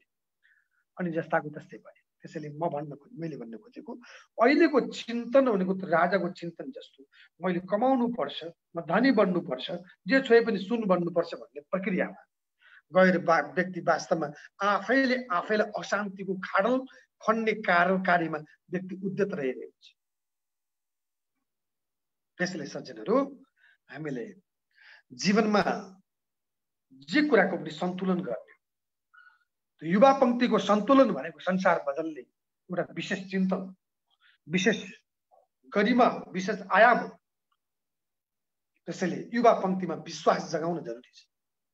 त्यो विश्वास प्रेमको विश्वास, त्यो विश्वास ईश्वरीय चैतन्यको विश्वास, त्यो विश्वास भनेको आत्मिक विश्वास। मलाई फेरि एउटा चाहिँ प्रसङ्गको याद आयो, छोटो गरेर भन्छु यहाँलाई बुझ्न सजिलो होस् भन्नका लागि। यो विश्वासको प्रसङ्गमा मैले भन्न खोजेको मात्रै हो। कुनै ठाउँमा एउटा राज्य थियो, सँगसँगैहरूको राज्य थियो। सानो राजा रजौटामा त्यो चाहिँ भोरे टाकुरे राज्यहरूमा विभक्त एउटा देशमा दुईटा राज्य बीचमा जहिले पनि झगडा भइरह्यो। एउटा राज्यमा 500 जना सैनिक थिए, अर्को राज्यमा 1000 जना सैनिकहरू थिए। आदरणीय सज्जन, 500 जना सैनिक भएको देशले, राज्यले 1000 जना सैनिक भएकोसँग लड्नु पर्ने। यसका लागि कहाँ जानु त? लड्ने कि नलड्ने, आत्मसमर्पण गर्ने कि जित्ने कि हार्ने कि के गर्नु? यसका लागि के गर्ने भनेर भनिसके पछाडि सबै सैनिकहरूको प्रमुखले एकजना गुरु कहाँ गएर गुरुले जे भन्नुहुन्छ त्यही मान्ने भनेर निर्णय गरे। अनि 500 वाला सैनिक चाहिँ गुरु कहाँ गएर त्यो मध्येमा गुरुलाई गएर सोधे, गुरुवर अब के गर्नु त? हामी लड्नै पर्ने भयो, उतापट्टि 1000 जना सैनिक छन्, हाम्रो 500 जना सैनिक छन्, अब हामी के गरौँ? लडौँ कि भागौँ कि के गरौँ भन्दा गुरुले भन्नुभयो,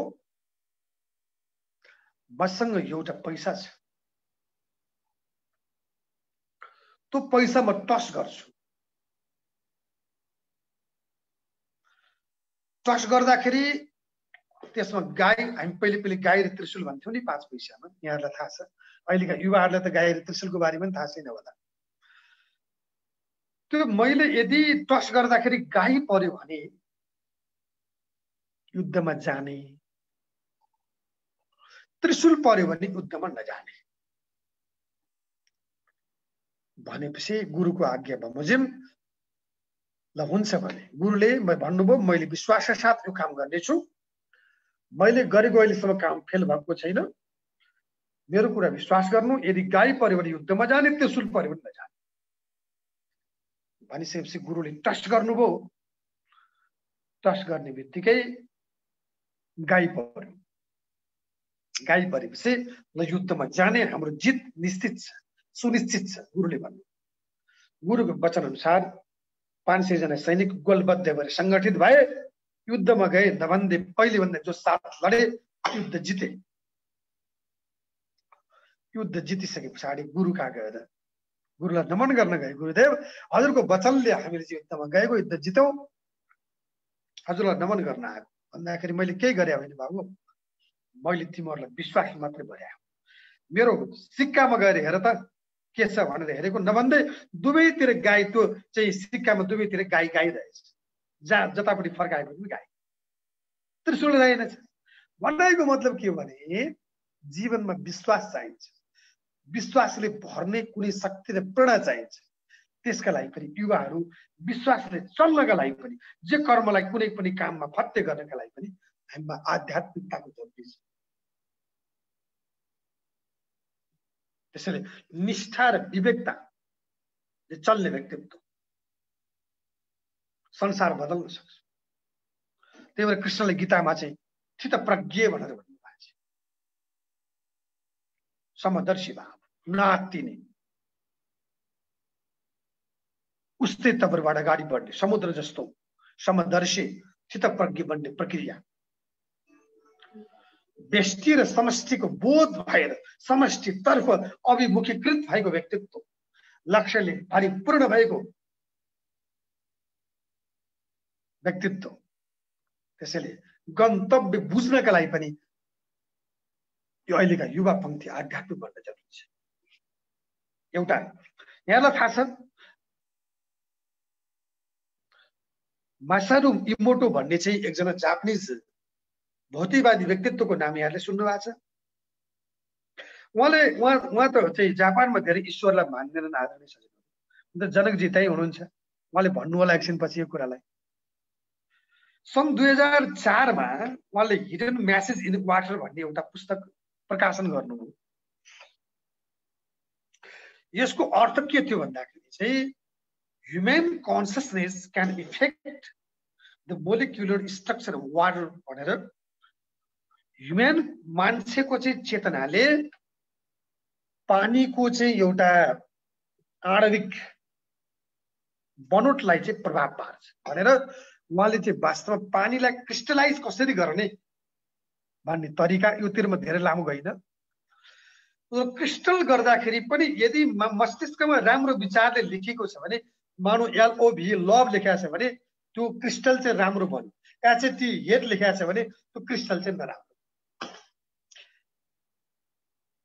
आकृति राम्रो बन्ने नराम्रो बन्ने भयो त्यहाँ भाषासँग मतलब भएन लभ लेख्दा राम्रो भयो हेड लेख्दा नराम्रो प्रेम लेख्दा राम्रो भयो घृणा लेख्दा नराम्रो भयो यसको मतलब के हो भने विचारको प्रभाव त्यो मनमा उत्पन्न हुन्छ त्यो मनको शुद्धिकरणका लागि अवचेतन मनको शुद्धिकरणका लागि अहिलेका व्यक्तिहरू अवचेतन मनमा चाहिँ शुद्धिकरण गर्ने प्रक्रियामा गएका छैनन् आदरणीय सज्जन त्यसैले अवचेतन मनको शुद्धिकरणका लागि अहिलेका युवा पंक्तिमा पनि विचारको प्रभाव व्यापक बनाउनको लागि चाहिँ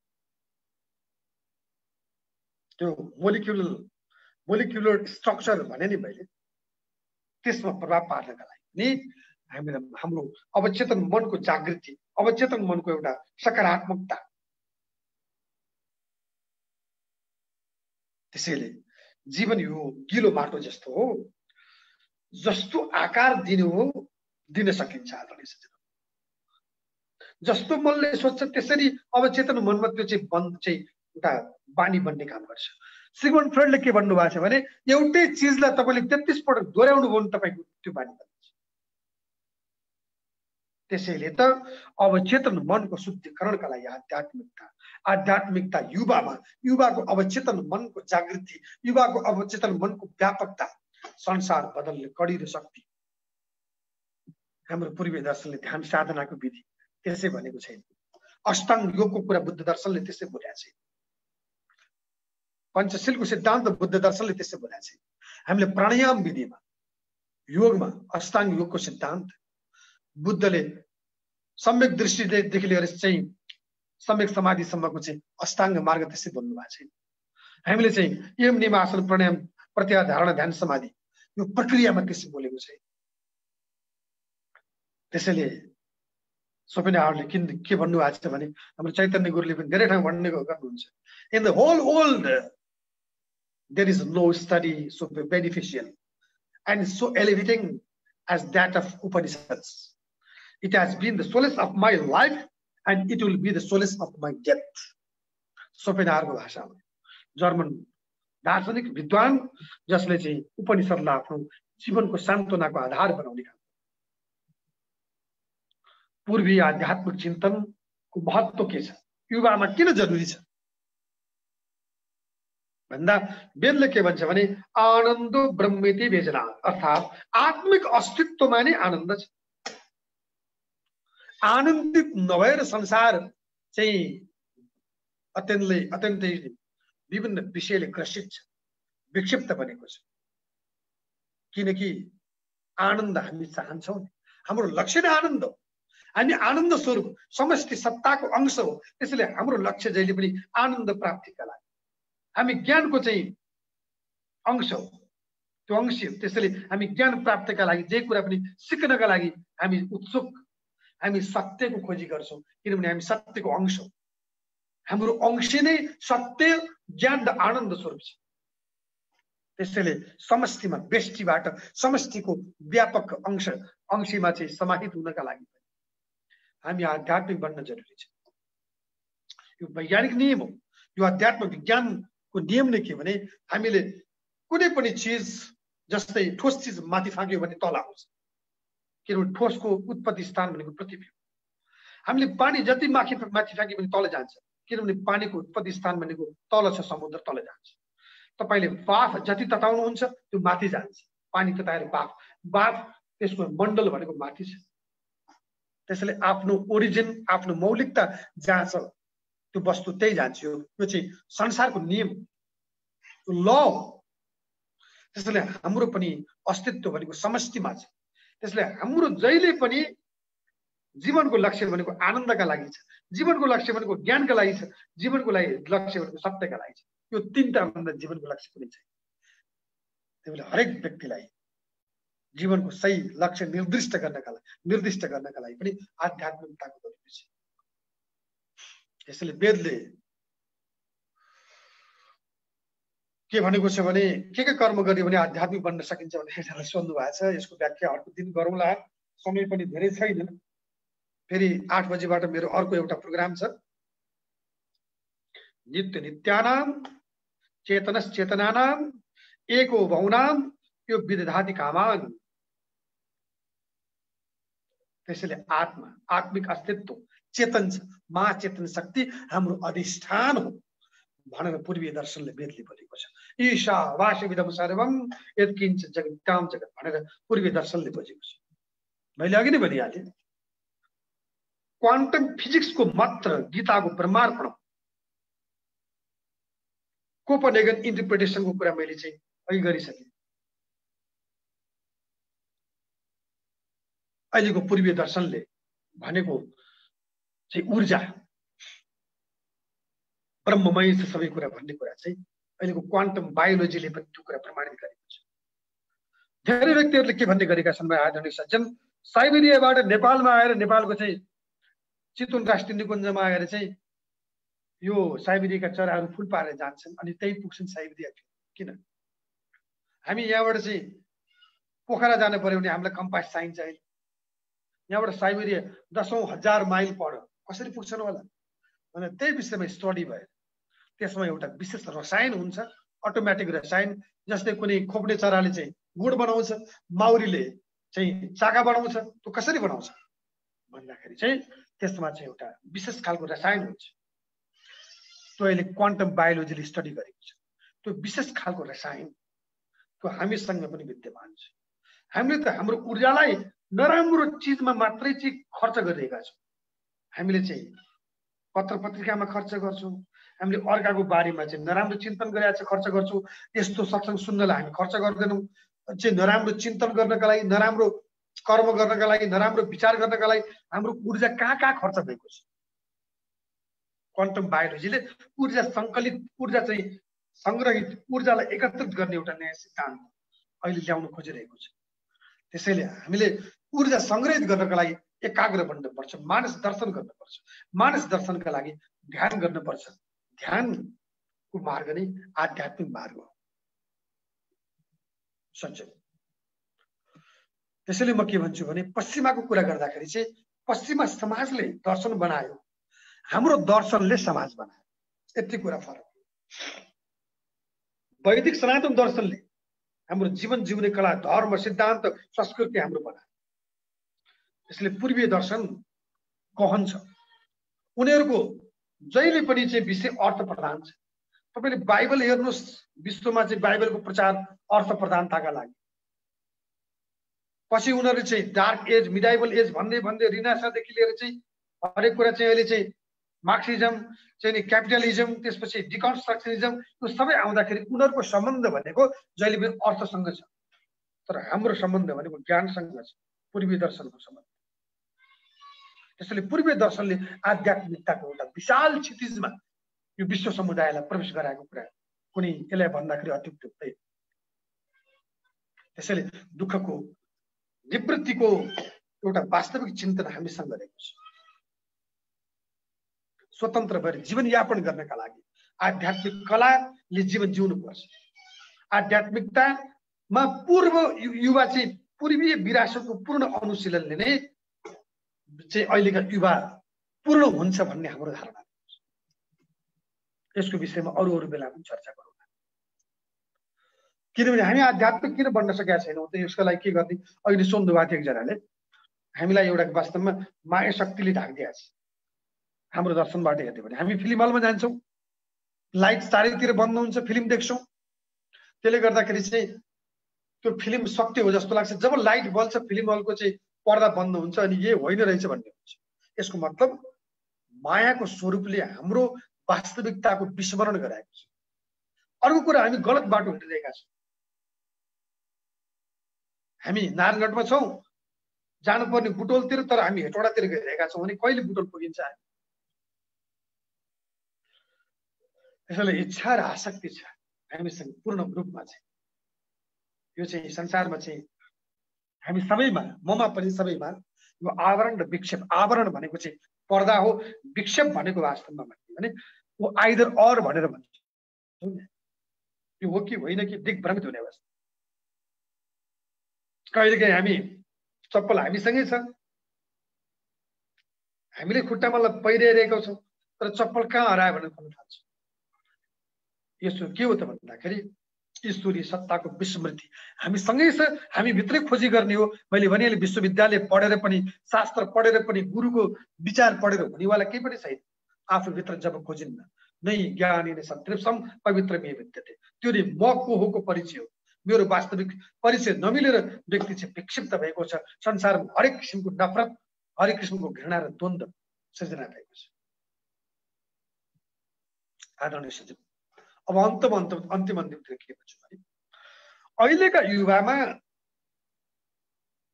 कस्तो हुनुपर्छ त?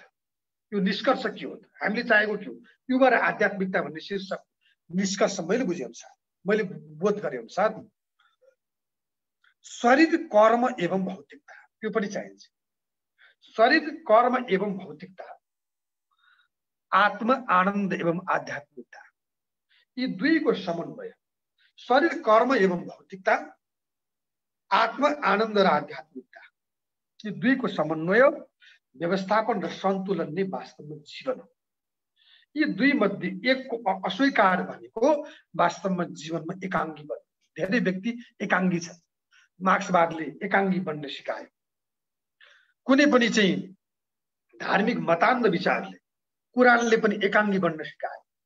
तर हाम्रो पूर्वीय दर्शनले वास्तवमा भन्यो भने दुवै पक्ष, अध्यात्मवादलाई पनि भौतिकवादलाई पनि समाहित गरेर एउटा मध्यमार्गी धाराबाट जीवन चल्ने, जीवन चलाउने नयाँ आयाममा प्रविष्ट गराउने सोच गरेको छ।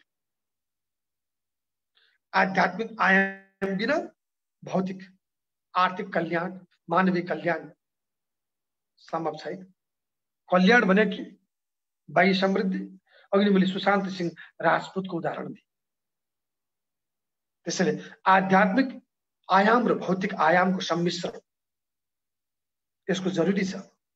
हामीलाई त्यही लक्ष्य चाहिएको छ। मर्ने बेला पनि परम तृप्तिले हाँसेर मर्ने, त्यो नै आनन्द हो। त्यही अनुसार मर्नु उत्तम। बुद्धले त्यसरी नै मर्नु हो। त्यही भएर स्वामी विवेकानन्दले के भन्नुभएको छ भने, यो चाहिँ सिकागो कन्फरेन्समा गएर, thou art immortal soul, spirits blessed, free and eternal. Thou art not bodies, and thou art not the matter. Matter is your servant, and not you the servant of the matter. त्यसले तिमी अनन्त शक्ति हो, तिमीसँग अनन्त शक्ति छ। तिमी चाहिँ पदार्थको चाहिँ के दास होइन। पदार्थ तिम्रो नियन्त्रणमा हुनुपर्छ। तिमी पदार्थको दास बनेका छौ, तिमी परिस्थितिको दास बनेका छौ। परिस्थिति र पदार्थ तिम्रो नियन्त्रणमा हुनुपर्छ। अहिलेको युवा पंक्तिमा त्यही चाहिएको छ। आध्यात्मिकताको मूल मर्म भनेको त्यो नै आध्यात्मिकताको मूल मर्म। यही कुरा आजको युवा पंक्तिले बुझ्न जरुरी छ, जसले व्यापक रूपमा आत्मकल्याण र विश्व कल्याणको मार्ग प्रशस्त गर्न सकोस्। अबको युवा कस्तो बन्ने त मैले 5-7 वटा विचार ल्याएको छु। 1-2 मिनटमा म सिद्धाइहाल्छु। आदरणीय सज्जन, समय धेरैले म क्षमा चाहन्छु। अबको युवा भनेको विचारक र दार्शनिक मात्र होइन, दार्शनिक र विचारक धेरै पनि द्रष्टा बन्नु पर्यो। द्रष्टा भनेको आफै भित्र देख्ने। आध्यात्मिकताले द्रष्टा बन्न सिकाउँछ। दार्शनिक अरूलाई देखाउँछ, आफू हिँड्दै। द्रष्टा आफै देख्छ, हिँड्छ। त्यसैले विचारक सोच्छ, सोचेर दृष्टि मिल्न सक्दैन। त्यसैले विचारक र दार्शनिक भन्दा द्रष्टा बन्नु। त्यसैले आँखा खुल्नु नै वास्तवमा द्रष्टा बन्नु। मेरो चाहिँ आध्यात्मिक आयाममा आजैबाट म प्रविष्ट हुन्छु। म को भनेर आध्यात्मिक आयाममा प्रवेश गर्ने बाटो भनेको आजको परिचयबाट अर्को परिचय मिल्ने। यो मेरो आकृतिको परिचय, बाह्य परिचय, मेरो भित्री परिचय के हो, म को। जब यो जिज्ञासा प्रारम्भ हुन्छ, त्यहीबाट दृष्टिको प्रारम्भ हुन्छ।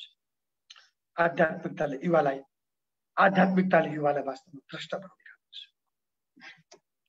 अबका युवा भनेको पारम्परिक बन्ने भई मौलिक बन्ने प्रक्रियामा जानुपर्छ।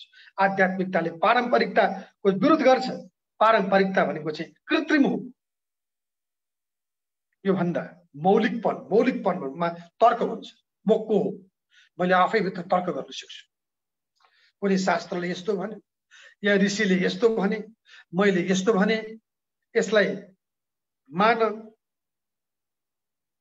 यो आध्यात्मिकताको विधा होइन।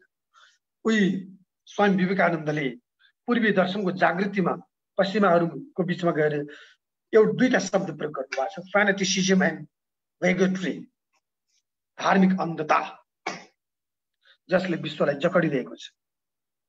आफ्नो त्यही भएर कृष्णले के भन्नुभयो, स्वधर्मी निधन आफ्नो कलामा, आफ्नो स्वभावमा बाँच्ने चिन्तनको विकास गर। अहिलेको युवा पंक्तिले त्यो गर्नुपर्छ। त्यो भयो भने विश्वमा कहीँ पनि द्वन्द्व हुँदैन। हामी त खालि अर्काको पछि लागेर चाहिँ परम्परावादी भएर द्वन्द्व गर्छ। मतान्ध बन्ने होइन। अहिलेका युवा पंक्ति भनेको अब हामी देख्दाखेरि शास्त्री पण्डित होइन, वैज्ञानिक बन्न जरुरी छ। आविष्कार र संस्कार दुईटै हो।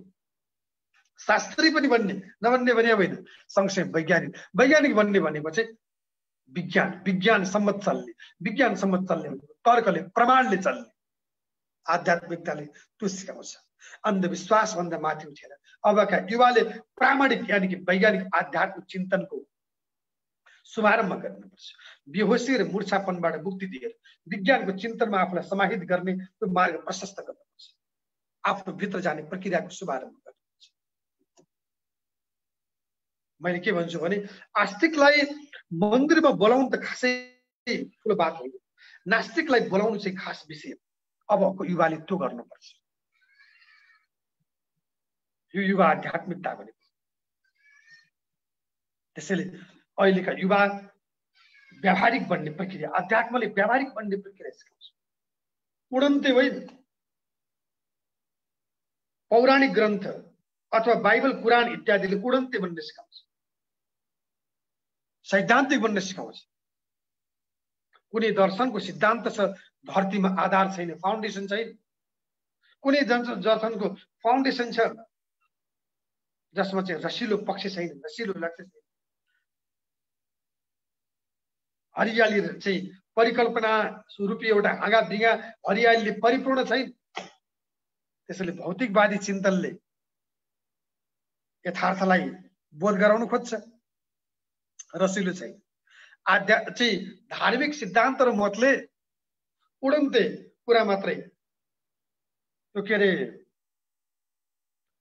दन्त्य कथाका विषयलाई मात्र उठान गर्न खोज्छ। तर योभन्दा उठेर अध्यात्मले तपाईलाई बेस पनि दिन्छ, आफ्नो परिचय पनि दिन्छ र आत्मिक अस्तित्वमा परम चैतन्यताको बोधमा व्यष्टिबाट समष्टिमा जाने प्रक्रियाको विकास हुन्छ। त्यो आदर्शवादी होइन, त्यो व्यावहारिक बढी हुन्छ। त्यसैले बुद्धले व्यावहारिक बन्न सिकाउनु भएको छ। हरेक कुरामा विज्ञान खोज्नु भएको छ बुद्धले। विधिवादी होइन, हामी मानवी बन्ने प्रक्रिया, फिलान्थ्रोपिकल एस्पेक्ट भन्छन् नि। विधिवादी जडसूत्रवादी हो भन्छन्। मनुस्मृतिले यो भन्यो, बाइबलले यो भन्यो, कुरानले यो भन्यो। हामी त्योभन्दा माथि उठेर त्यसलाई नमान्ने भन्यो भने मान्नुपर्छ।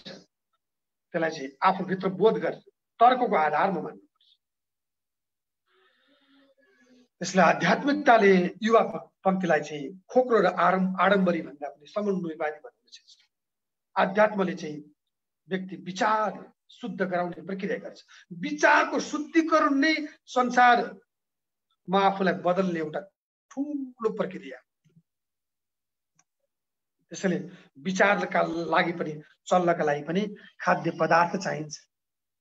जसरी बाहिरी चिजलाई चल्नका लागि हामीलाई पौष्टिक आहार चाहिन्छ, विचारलाई चल्नका लागि चाहिँ खाद्य रूपी राम्रो चिज, राम्रो सूचना, राम्रो जानकारी, राम्रो दृष्टि, राम्रो हेराइ, त्यसका लागि आध्यात्मिक बन्न जरुरी छ। त्यसले अन्तमा के भन्छु भने, हेर्नुहोस्, थोमस अल्वा एडिसनलाई चाहिँ घरबाट निकालेको, के अरे स्कुलबाट निकालेको आमाको प्रेरणाले उहाँले यो अहिले जसले बल्ब बनाउनु भयो। हेलन केलरको नाम सुन्नु भएको छ, गुरुआमा जसको अन्ना सुलिभान, जसबाट जागृत भएर चाहिँ आँखा नदेख्ने कान नसुन्ने व्यक्ति विश्वको प्रसिद्ध एउटा साहित्यकार बन्नु। त्यसैले अध्यात्मले व्यक्तिलाई भित्रैदेखि प्रदीप्त भएर संसार बदल्न सिकाउँछ। यसका लागि युवामा आध्यात्मिकताको विशेष जोड चाहिन्छ र यही अभियानमा सबै अगाडि बढ्नका लागि आग्रह गर्दै मेरो बाणीलाई ढिला भयो, यहाँले सुनिदिनु भयो। मैले जो जाने आफ्ना कुराहरू व्यक्त गरेँ। अन्तर्क्रियात्मक कार्यक्रम फेरि पनि राखौँला। मेरो 8 बजेबाट अर्को कार्यक्रममा जानुपर्ने अवस्था भएको हुनाले मलाई समय दिनुभयो। विशेष त मेरा परम आदरणीय गुरु चैतन्य कृष्ण गुरु कालीगण्डकी ज्ञान विज्ञान प्रतिष्ठान आयोजक परिवारप्रति हार्दिक साधुवाद र समस्त यसका व्यवस्थापक जनहरू लगायत मलाई स्वदेश अनि विदेशबाट निहाल्नु हुने तमाम समादरणीय भक्त सज्जनहरू, युवा पंक्तिहरू, आध्यात्मिक जनहरू सबैप्रति सत नमन, हार्दिक साधुवाद, आभार व्यक्त गर्दै मेरो बाणीलाई म यही विराम गर्दछु। ओम पूर्णमदः पूर्णमिदं पूर्णात् पूर्णमुदच्यते पूर्णस्य पूर्णमादाय पूर्णमेवावशिष्यते। हरि ओम तत्सत्। नारायण। हरि ओम। हरे कृष्ण। धेरै धेरै साधुवाद।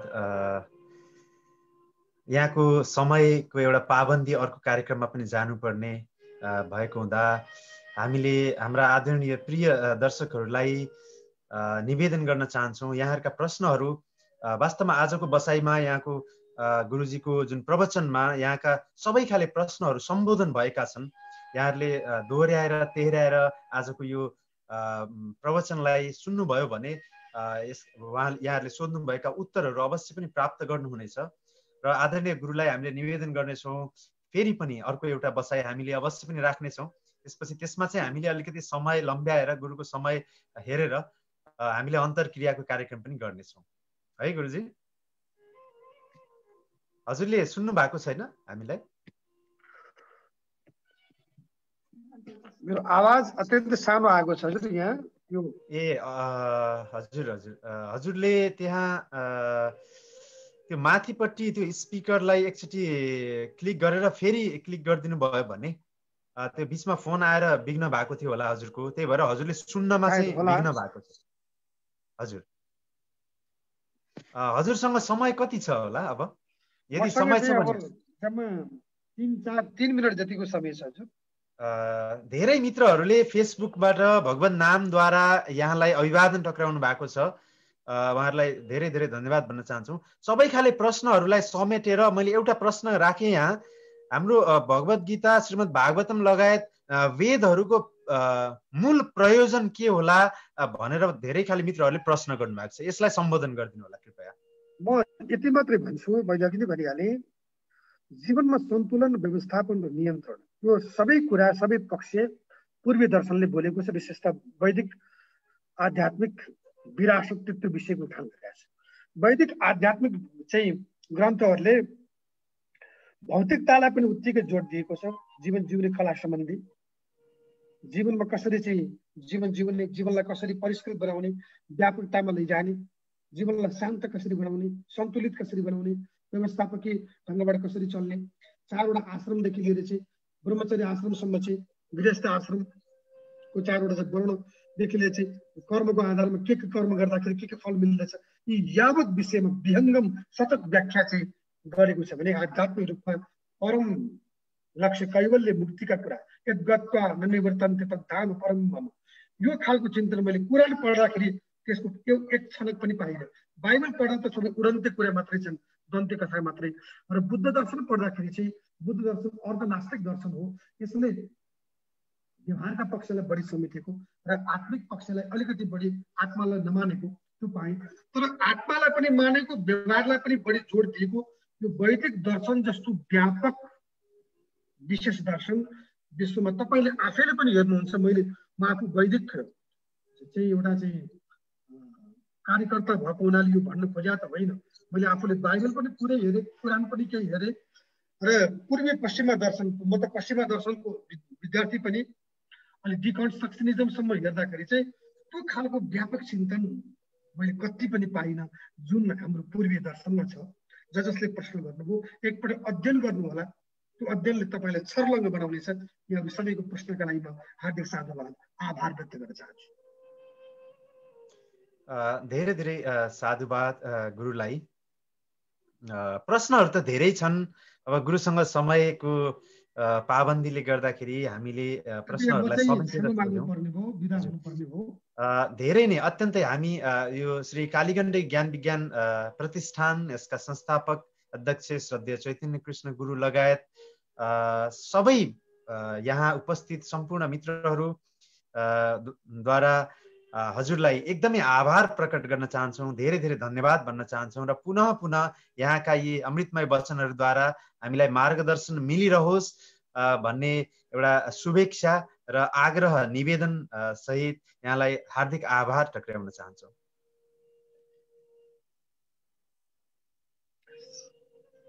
धेरै धेरै धन्यवाद। अब हामीले कार्यक्रमको अन्तिम चरणमा छौँ। आज हाम्रो प्रश्नोत्तरको कार्यक्रम रहेन, तर अर्को कुनै बसाइमा श्रद्धेय गुरुबाट हामीले यी प्रश्नहरूका समाधानहरू निकाल्नेछौँ, खोज्नेछौँ।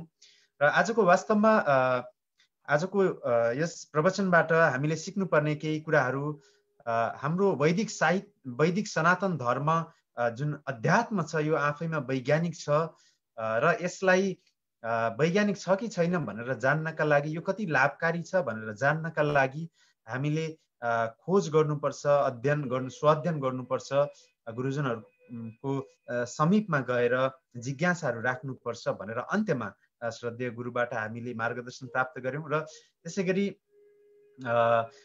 फूल र सुगन्ध, यो संसार भनेको फूल हो र अध्यात्म भनेको यो फूलको सुगन्ध हो भनेर जुन एउटा अत्यन्तै सान्दर्भिक सन्देश हामीलाई दिनुभएको छ। शरीर धर्म खलु धर्म साधनम, शरीरको माध्यमबाट हामीले आफ्नो धर्म, आफ्नो अध्यात्म अर्थात् भगवान र भगवत धामलाई प्राप्त गर्न सक्छौँ भनेर वेदले पनि हामीलाई बताएका छन् भने सधैँ गुरुबाट त्यही वचनलाई एउटा फूल र सुगन्धको रूपमा उहाँले उदाहरण स्वरूप प्रस्तुत गर्नुभयो र हामीले जान्नुपर्ने बुझ्नुपर्ने कुरा र मनन गर्नुपर्ने कुरा हामीले खोजीमा अगाडि बढ्नु पर्यो, जिज्ञासु हुनु पर्यो, पढ्नु पर्यो, अध्ययन गर्नु पर्यो। यो कुरालाई चाहिँ हामीले आत्मसात गरौँ। मेरो पनि यही निवेदन छ यहाँहरूलाई। र अब आज यहाँ धेरै विशिष्ट व्यक्तित्वहरू Japan, America, Europe, Bharat, Nepal, Korea लगायतका धेरै इजरायल धेरै देशहरूबाट र नेपालका अनगिनत स्थानहरूबाट प्रत्यक्ष रूपमा जुममा र फेसबुकबाट पनि हामीलाई हेरिरहनु भएको छ।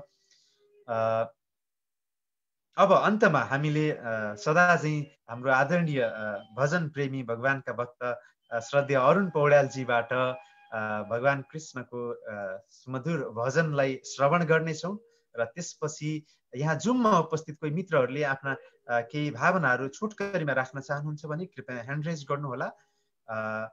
हामीले अबको पालो अरुण पौड्यालजीको भजन। ओम नमो नमः सर्वेभ्यं नमो नमः।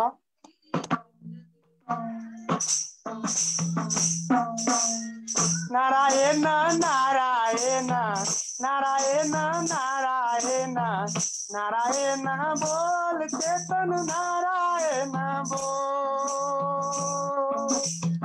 नारायण नारायण नारायण नारायण नारायण बोल चेतन नारायण बोल। जीवन यो धन्य हुने शुभ मार्ग खोजौं।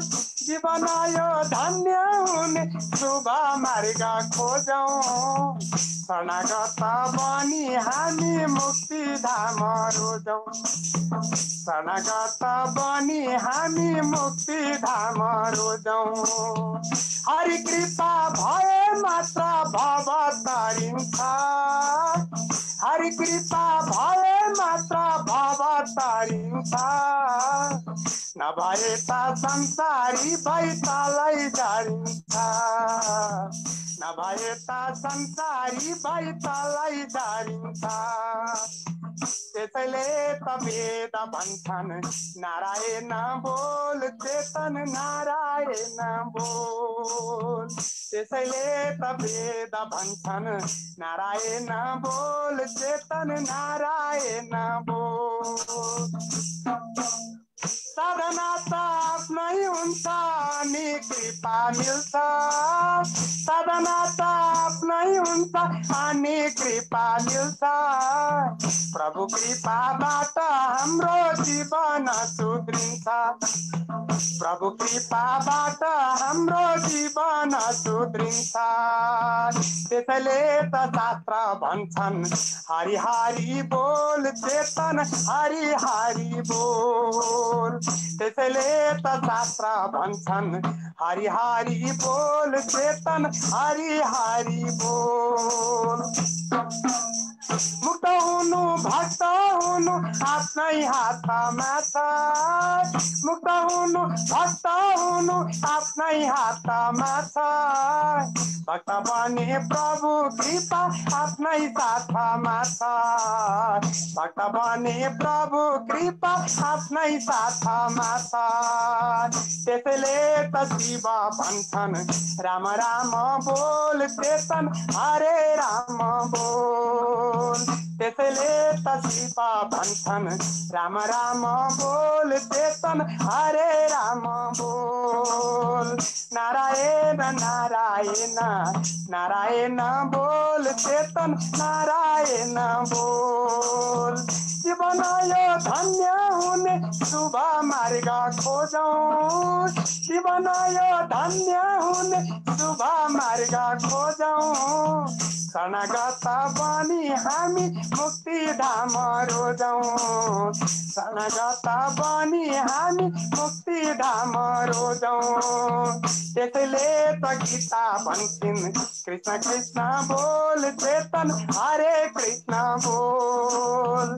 त्यसैले त गीता भन्थिन् कृष्ण कृष्ण बोल चेतन हरे कृष्ण बोल हरे राम राम राम हरे हरे हरे कृष्ण कृष्ण कृष्ण हरे हरे हरे राम राम राम हरे हरे हरे कृष्ण कृष्ण कृष्ण हरे हरे जय जय जय जय सालाग्राम जय जय सालाग्राम गण्डकी का छोरा तिमी स्वयं भगवान जय जय सालाग्राम गण्डकी का पुत्र तिमी साक्षात भगवान नारायण बस्नुहुन्छ मुक्तिनाथ धाम नारायण बस्नुहुन्छ मुक्तिनाथ धाम नीलगिरी खोलो कहो श्री कृष्ण को धाम नीलगिरी खोलो कहो श्री कृष्ण को धाम जय जय सालाग्राम गण्डकी का छोरा तिमी स्वयं भगवान जय जय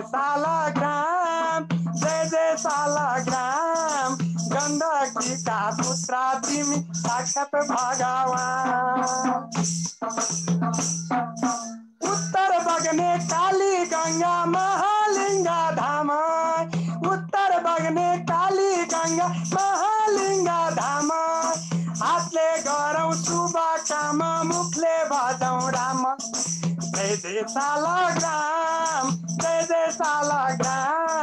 गण्डकी का छोरा तिमी स्वयं भगवान उत्तर बग्ने काली गंगा महालिंगा धाम मुखले भजौँ हरे राम हातले गरौँ काम जय जय सालाग्राम गण्डकी का छोरा तिमी स्वयं भगवान चक्रशिला भगवानको सबै दर्शन गर्छन् चक्रशिला भगवानको सबै दर्शन गर्छन् गंगा जलको तर्पण दिई पितृहरू तर्छन् गंगा जलको तर्पण दिई पितृहरू तर्छन् हे जय जय सालाग्राम गण्डकी का छोरा तिमी स्वयं भगवान जय जय सालाग्राम गण्डकी का पुत्र तिमी साक्षात भगवान मृत्यु जित्ने मार्कण्डेय जी यही पैदा भए मृत्यु जित्ने मार्कण्डेय जी यही पैदा भए आदर्श का प्रतिमूर्ति राम यही आए आदर्श का प्रतिमूर्ति राम यही आए हो जय जय सालाग्राम गण्डकी का छोरा तिमी साक्षात भगवान ज्ञान विज्ञान योगा गर मानव तयार गर्ने ज्ञान विज्ञान योगा गर मानव तयार गर्ने ज्ञान विज्ञान प्रतिष्ठानले सबलाई ज्ञान भर्ने ज्ञान विज्ञान प्रतिष्ठानले सबलाई ज्ञान भर्ने हो जय जय सालाग्राम गण्डकी का छोरा तिमी साक्षात भगवान जय जय सालाग्राम गण्डकी का छोरा तिमी साक्षात भगवान सभ्य संस्कार सिकाएर आविष्कार गर्ने वेदको दर्शन गराएर आध्यात्मिक बनाउने ज्ञान विज्ञान प्रतिष्ठानले सबलाई जगाउने भयहरू सबै हाम्रो मनको हटाउने हो जय जय सालाग्राम गण्डकी का छोरा तिमी साक्षात भगवान जय जय सालाग्राम हरि हरि जय सालाग्राम गण्डकी का छोरा तिमी साक्षात भगवान जय हो नमो नमः नमो नमः हरे कृष्ण धेरै नै आनन्दित आफैले सृजना गरेको आफैले रचना गरेको भजन यहाँले सुनाउनु भयो एकदमै उजारशील हुनुहुन्छ। धेरै नै साधुवाद, धेरै धेरै धन्यवाद भन्न चाहन्छु यहाँलाई। हामी अब एकदमै अन्तिममा छौँ कार्यक्रमको। यहाँहरूले आफ्ना केही भावनाहरू राख्न चाहनुहुन्छ भने कृपया ह्यान्ड रेज गर्नुहोला। यहाँ एकजना हाम्रो मित्रले मलाई प्राइभेटली एउटा म्यासेज पठाउनु भएको छ यहाँ जुममा। सम्पूर्ण वेद र पुराणहरूको प्रयोजन श्रीकृष्णलाई जान्नु हो, मैले गीतामा यही पढेको छु प्रभुजी, होइन र भन्नुभएको छ। मैले यसलाई सम्बोधन गर्न चाहे कि वास्तवमा सबै कुराको, सबै वेद पुराण उपनिषद सबैको प्रयोजन भगवान कृष्णलाई जान्नु मात्रै होइन, उहाँलाई प्राप्त गर्नु पनि हो। यो मनुष्य जीवन हामीले पाएको यो संसारको सृष्टि सबै कुराको प्रयोजन नै भगवानलाई जान्नु, उहाँलाई प्रेम गर्नु, उहाँको प्रेमलाई प्राप्त गर्नु र उहाँको त्यो सच्चिदानन्दमय धाममा हामी जानु, त्यसका लागि नै यो सबै कुराको सृष्टि भएको छ। चाहे वेद पुराणहरू हुन्छ, चाहे भौतिक संसारको सृष्टिको प्रयोजन पनि त्यही हो, हामीलाई भगवत धाम जानको लागि, मद्दत गर्नका लागि यो भौतिक शरीरदेखि लिएर सबै कुराको सृष्टिको प्रयोजन हो। यही सन्देश भन्दै हाम्रो श्रद्धेय पुरुषोत्तम बस्याल दाजी पनि हुनुहुन्छ। मैले उहाँलाई म्यासेज गरेको थिएँ, उहाँले हेर्नुभयो कि हेर्नु भएन, हजुरले पनि एउटा भजन राख्नुहुन्छ र भनेर मैले प्रश्न गरेको थिएँ दाजुलाई। यदि भजन हजुरले भजन राख्न चाहनुहुन्छ भने अनम्युट गरेर एउटा छोटकरीमा, एकदमै छोटो समयमा भजन राखिदिनु होला। श्रद्धेय हाम्रो ओम प्रकाश नेपालीजी अमेरिकाबाट हुनुहुन्छ, उत्तर वाहिनीकै हाम्रो अभिभावक हुनुहुन्छ। उहाँले पनि उत्तर वाहिनीको जय होस् भनेर मेसेज गर्नुभएको थियो। अब केही समय हामीले अर्को एउटा भजन सुन्छौँ श्रद्धेय पुरुषोत्तम बस्याल गुरुबाट। नमो नारायण। सम्पूर्ण गुरुहरूमा समय छोटो छ, कार्यक्रम अन्तिम भइसकेको छ, तथापि एउटा सानो भजन। भगवान श्री कृष्णको बाललीला सम्बन्धी। भगवान श्री कृष्णले बाललीला गर्दा सकल गोपिनीहरूले मनमा आनन्दित आह्लादित हुँदै हुँदै भगवान श्री कृष्णको कुरा लगाउन जान्थे यशोदा मातासँग। त्यही सम्बन्धित एउटा सानो भजन यहाँ प्रस्तुत गर्न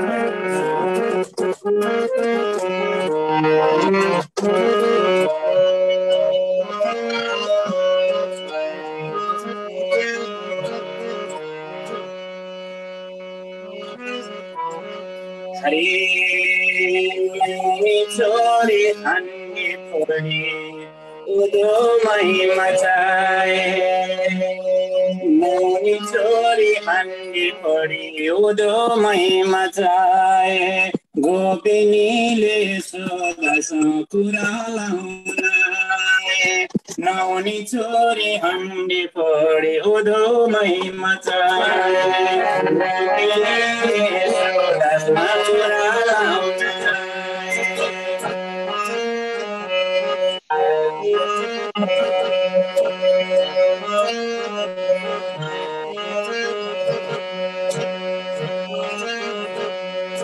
नौनी छोरी अन्नी फोडी महिमा चाहे, नौनी छोरी अन्नी फोडी महिमा चाहे, गोपिनीले सोधसो कुरा लाउनाए, गोपिनीले सोधसो कुरा लाउनाए।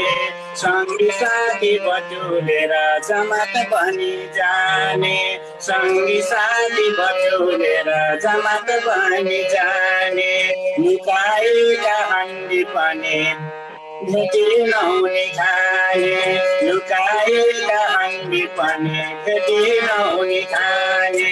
खाएर त के नै हुन्थ्यो, खाएर त के नै हुन्थ्यो, हन्डी नै लुकाए, खाएर त के नै हुन्थ्यो, हन्डी नै लुकाए। तिम्रा बाला कृष्णले त, तिम्रा बाला कृष्णले त धुलै रुवाए, तिम्रा बाला कृष्णले त धुलै रुवाए। नौनी छोरी अन्नी फोडी उदो महिमा चाहे, नौनी छोरी अन्नी फोडी उदो महिमा चाहे, गोपिनीले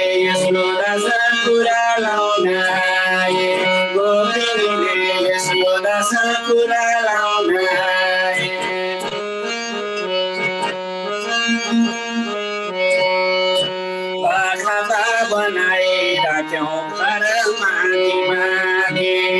अब गाली गर्न थाले नि त यशोदाले, तिमीहरूले यति सानो बालकको कुरा लाउँछौ, अलि जोगाएर राख्न सक्दैनौ, अल्को ठाउँमा राख्न सक्दैनौ भन्दा गोपिनीहरूले भन्छन् राखेका त थियौ नि अल्को ठाउँ बनाएर माथि, कहीँ कहीँ सिकुवा भनिन्छ, कहीँ टाढमा माथि राखेका थियौँ, तर त्यहाँ पनि खाइदिन्छन्, के गर्ने। बनाई राख्यौं घर माथि माथि, बनाई राख्यौं घर माथि माथि, तर पनि झिकी खाए गर्दै भाती भाती, तर पनि झिकी खाए गर्दै भाती भाती। सँगी साथा पुखाए, सँगी साथा पुखाए बाँदरलाई नि खुवाए, सँगी साथा पुखाए बाँदरलाई नि खुवाए। तिम्रा बाला कृष्णले त, तिम्रा बाला कृष्णले त धुरुकै रुवाए, तिम्रा बाला कृष्णले त धुरुकै रुवाए। नौनी चोरी हन्नी पोरी उधुमै मचाए, नौनी चोरी हन्नी पोरी उधुमै मचाए। गोपिनीले यशोदासँग कुरा लाउन आए, गोपिनीले यशोदासँग कुरा लाउन आए।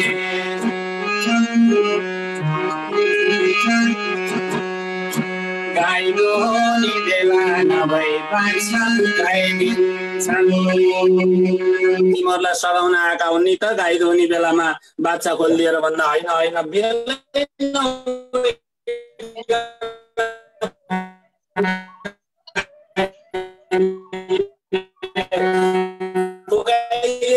मात्रै हुन् र दाउरा पनि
धेरै धेरै साधुवाद आदरणीय गुरुलाई।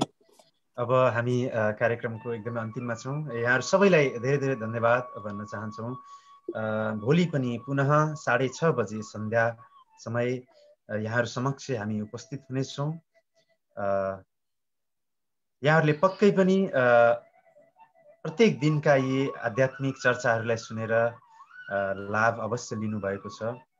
कृपया नछुटाउनु होला प्रत्येक दिन आउनका लागि भन्दै धेरै धेरै साधुवाद भन्दै अब हामी छोटो प्रार्थना गरेर अन्त्य गर्नेछौँ। सर्वे भवन्तु सुखिनः, सर्वे सन्तु निरामय, सर्वे भद्राणि पश्यन्तु, मा कश्चित् दुःखभाग् भवेत्। हरे कृष्ण कृष्ण कृष्ण हरे हरे, हरे राम राम राम हरे हरे। वाञ्छाकल्पतरुभ्यश्च कृपा सिन्धुभ्येव च पतितानां पावनेभ्यो वैष्णवेभ्यो नमो नमः। हरे कृष्ण। हरे कृष्ण गोविंद।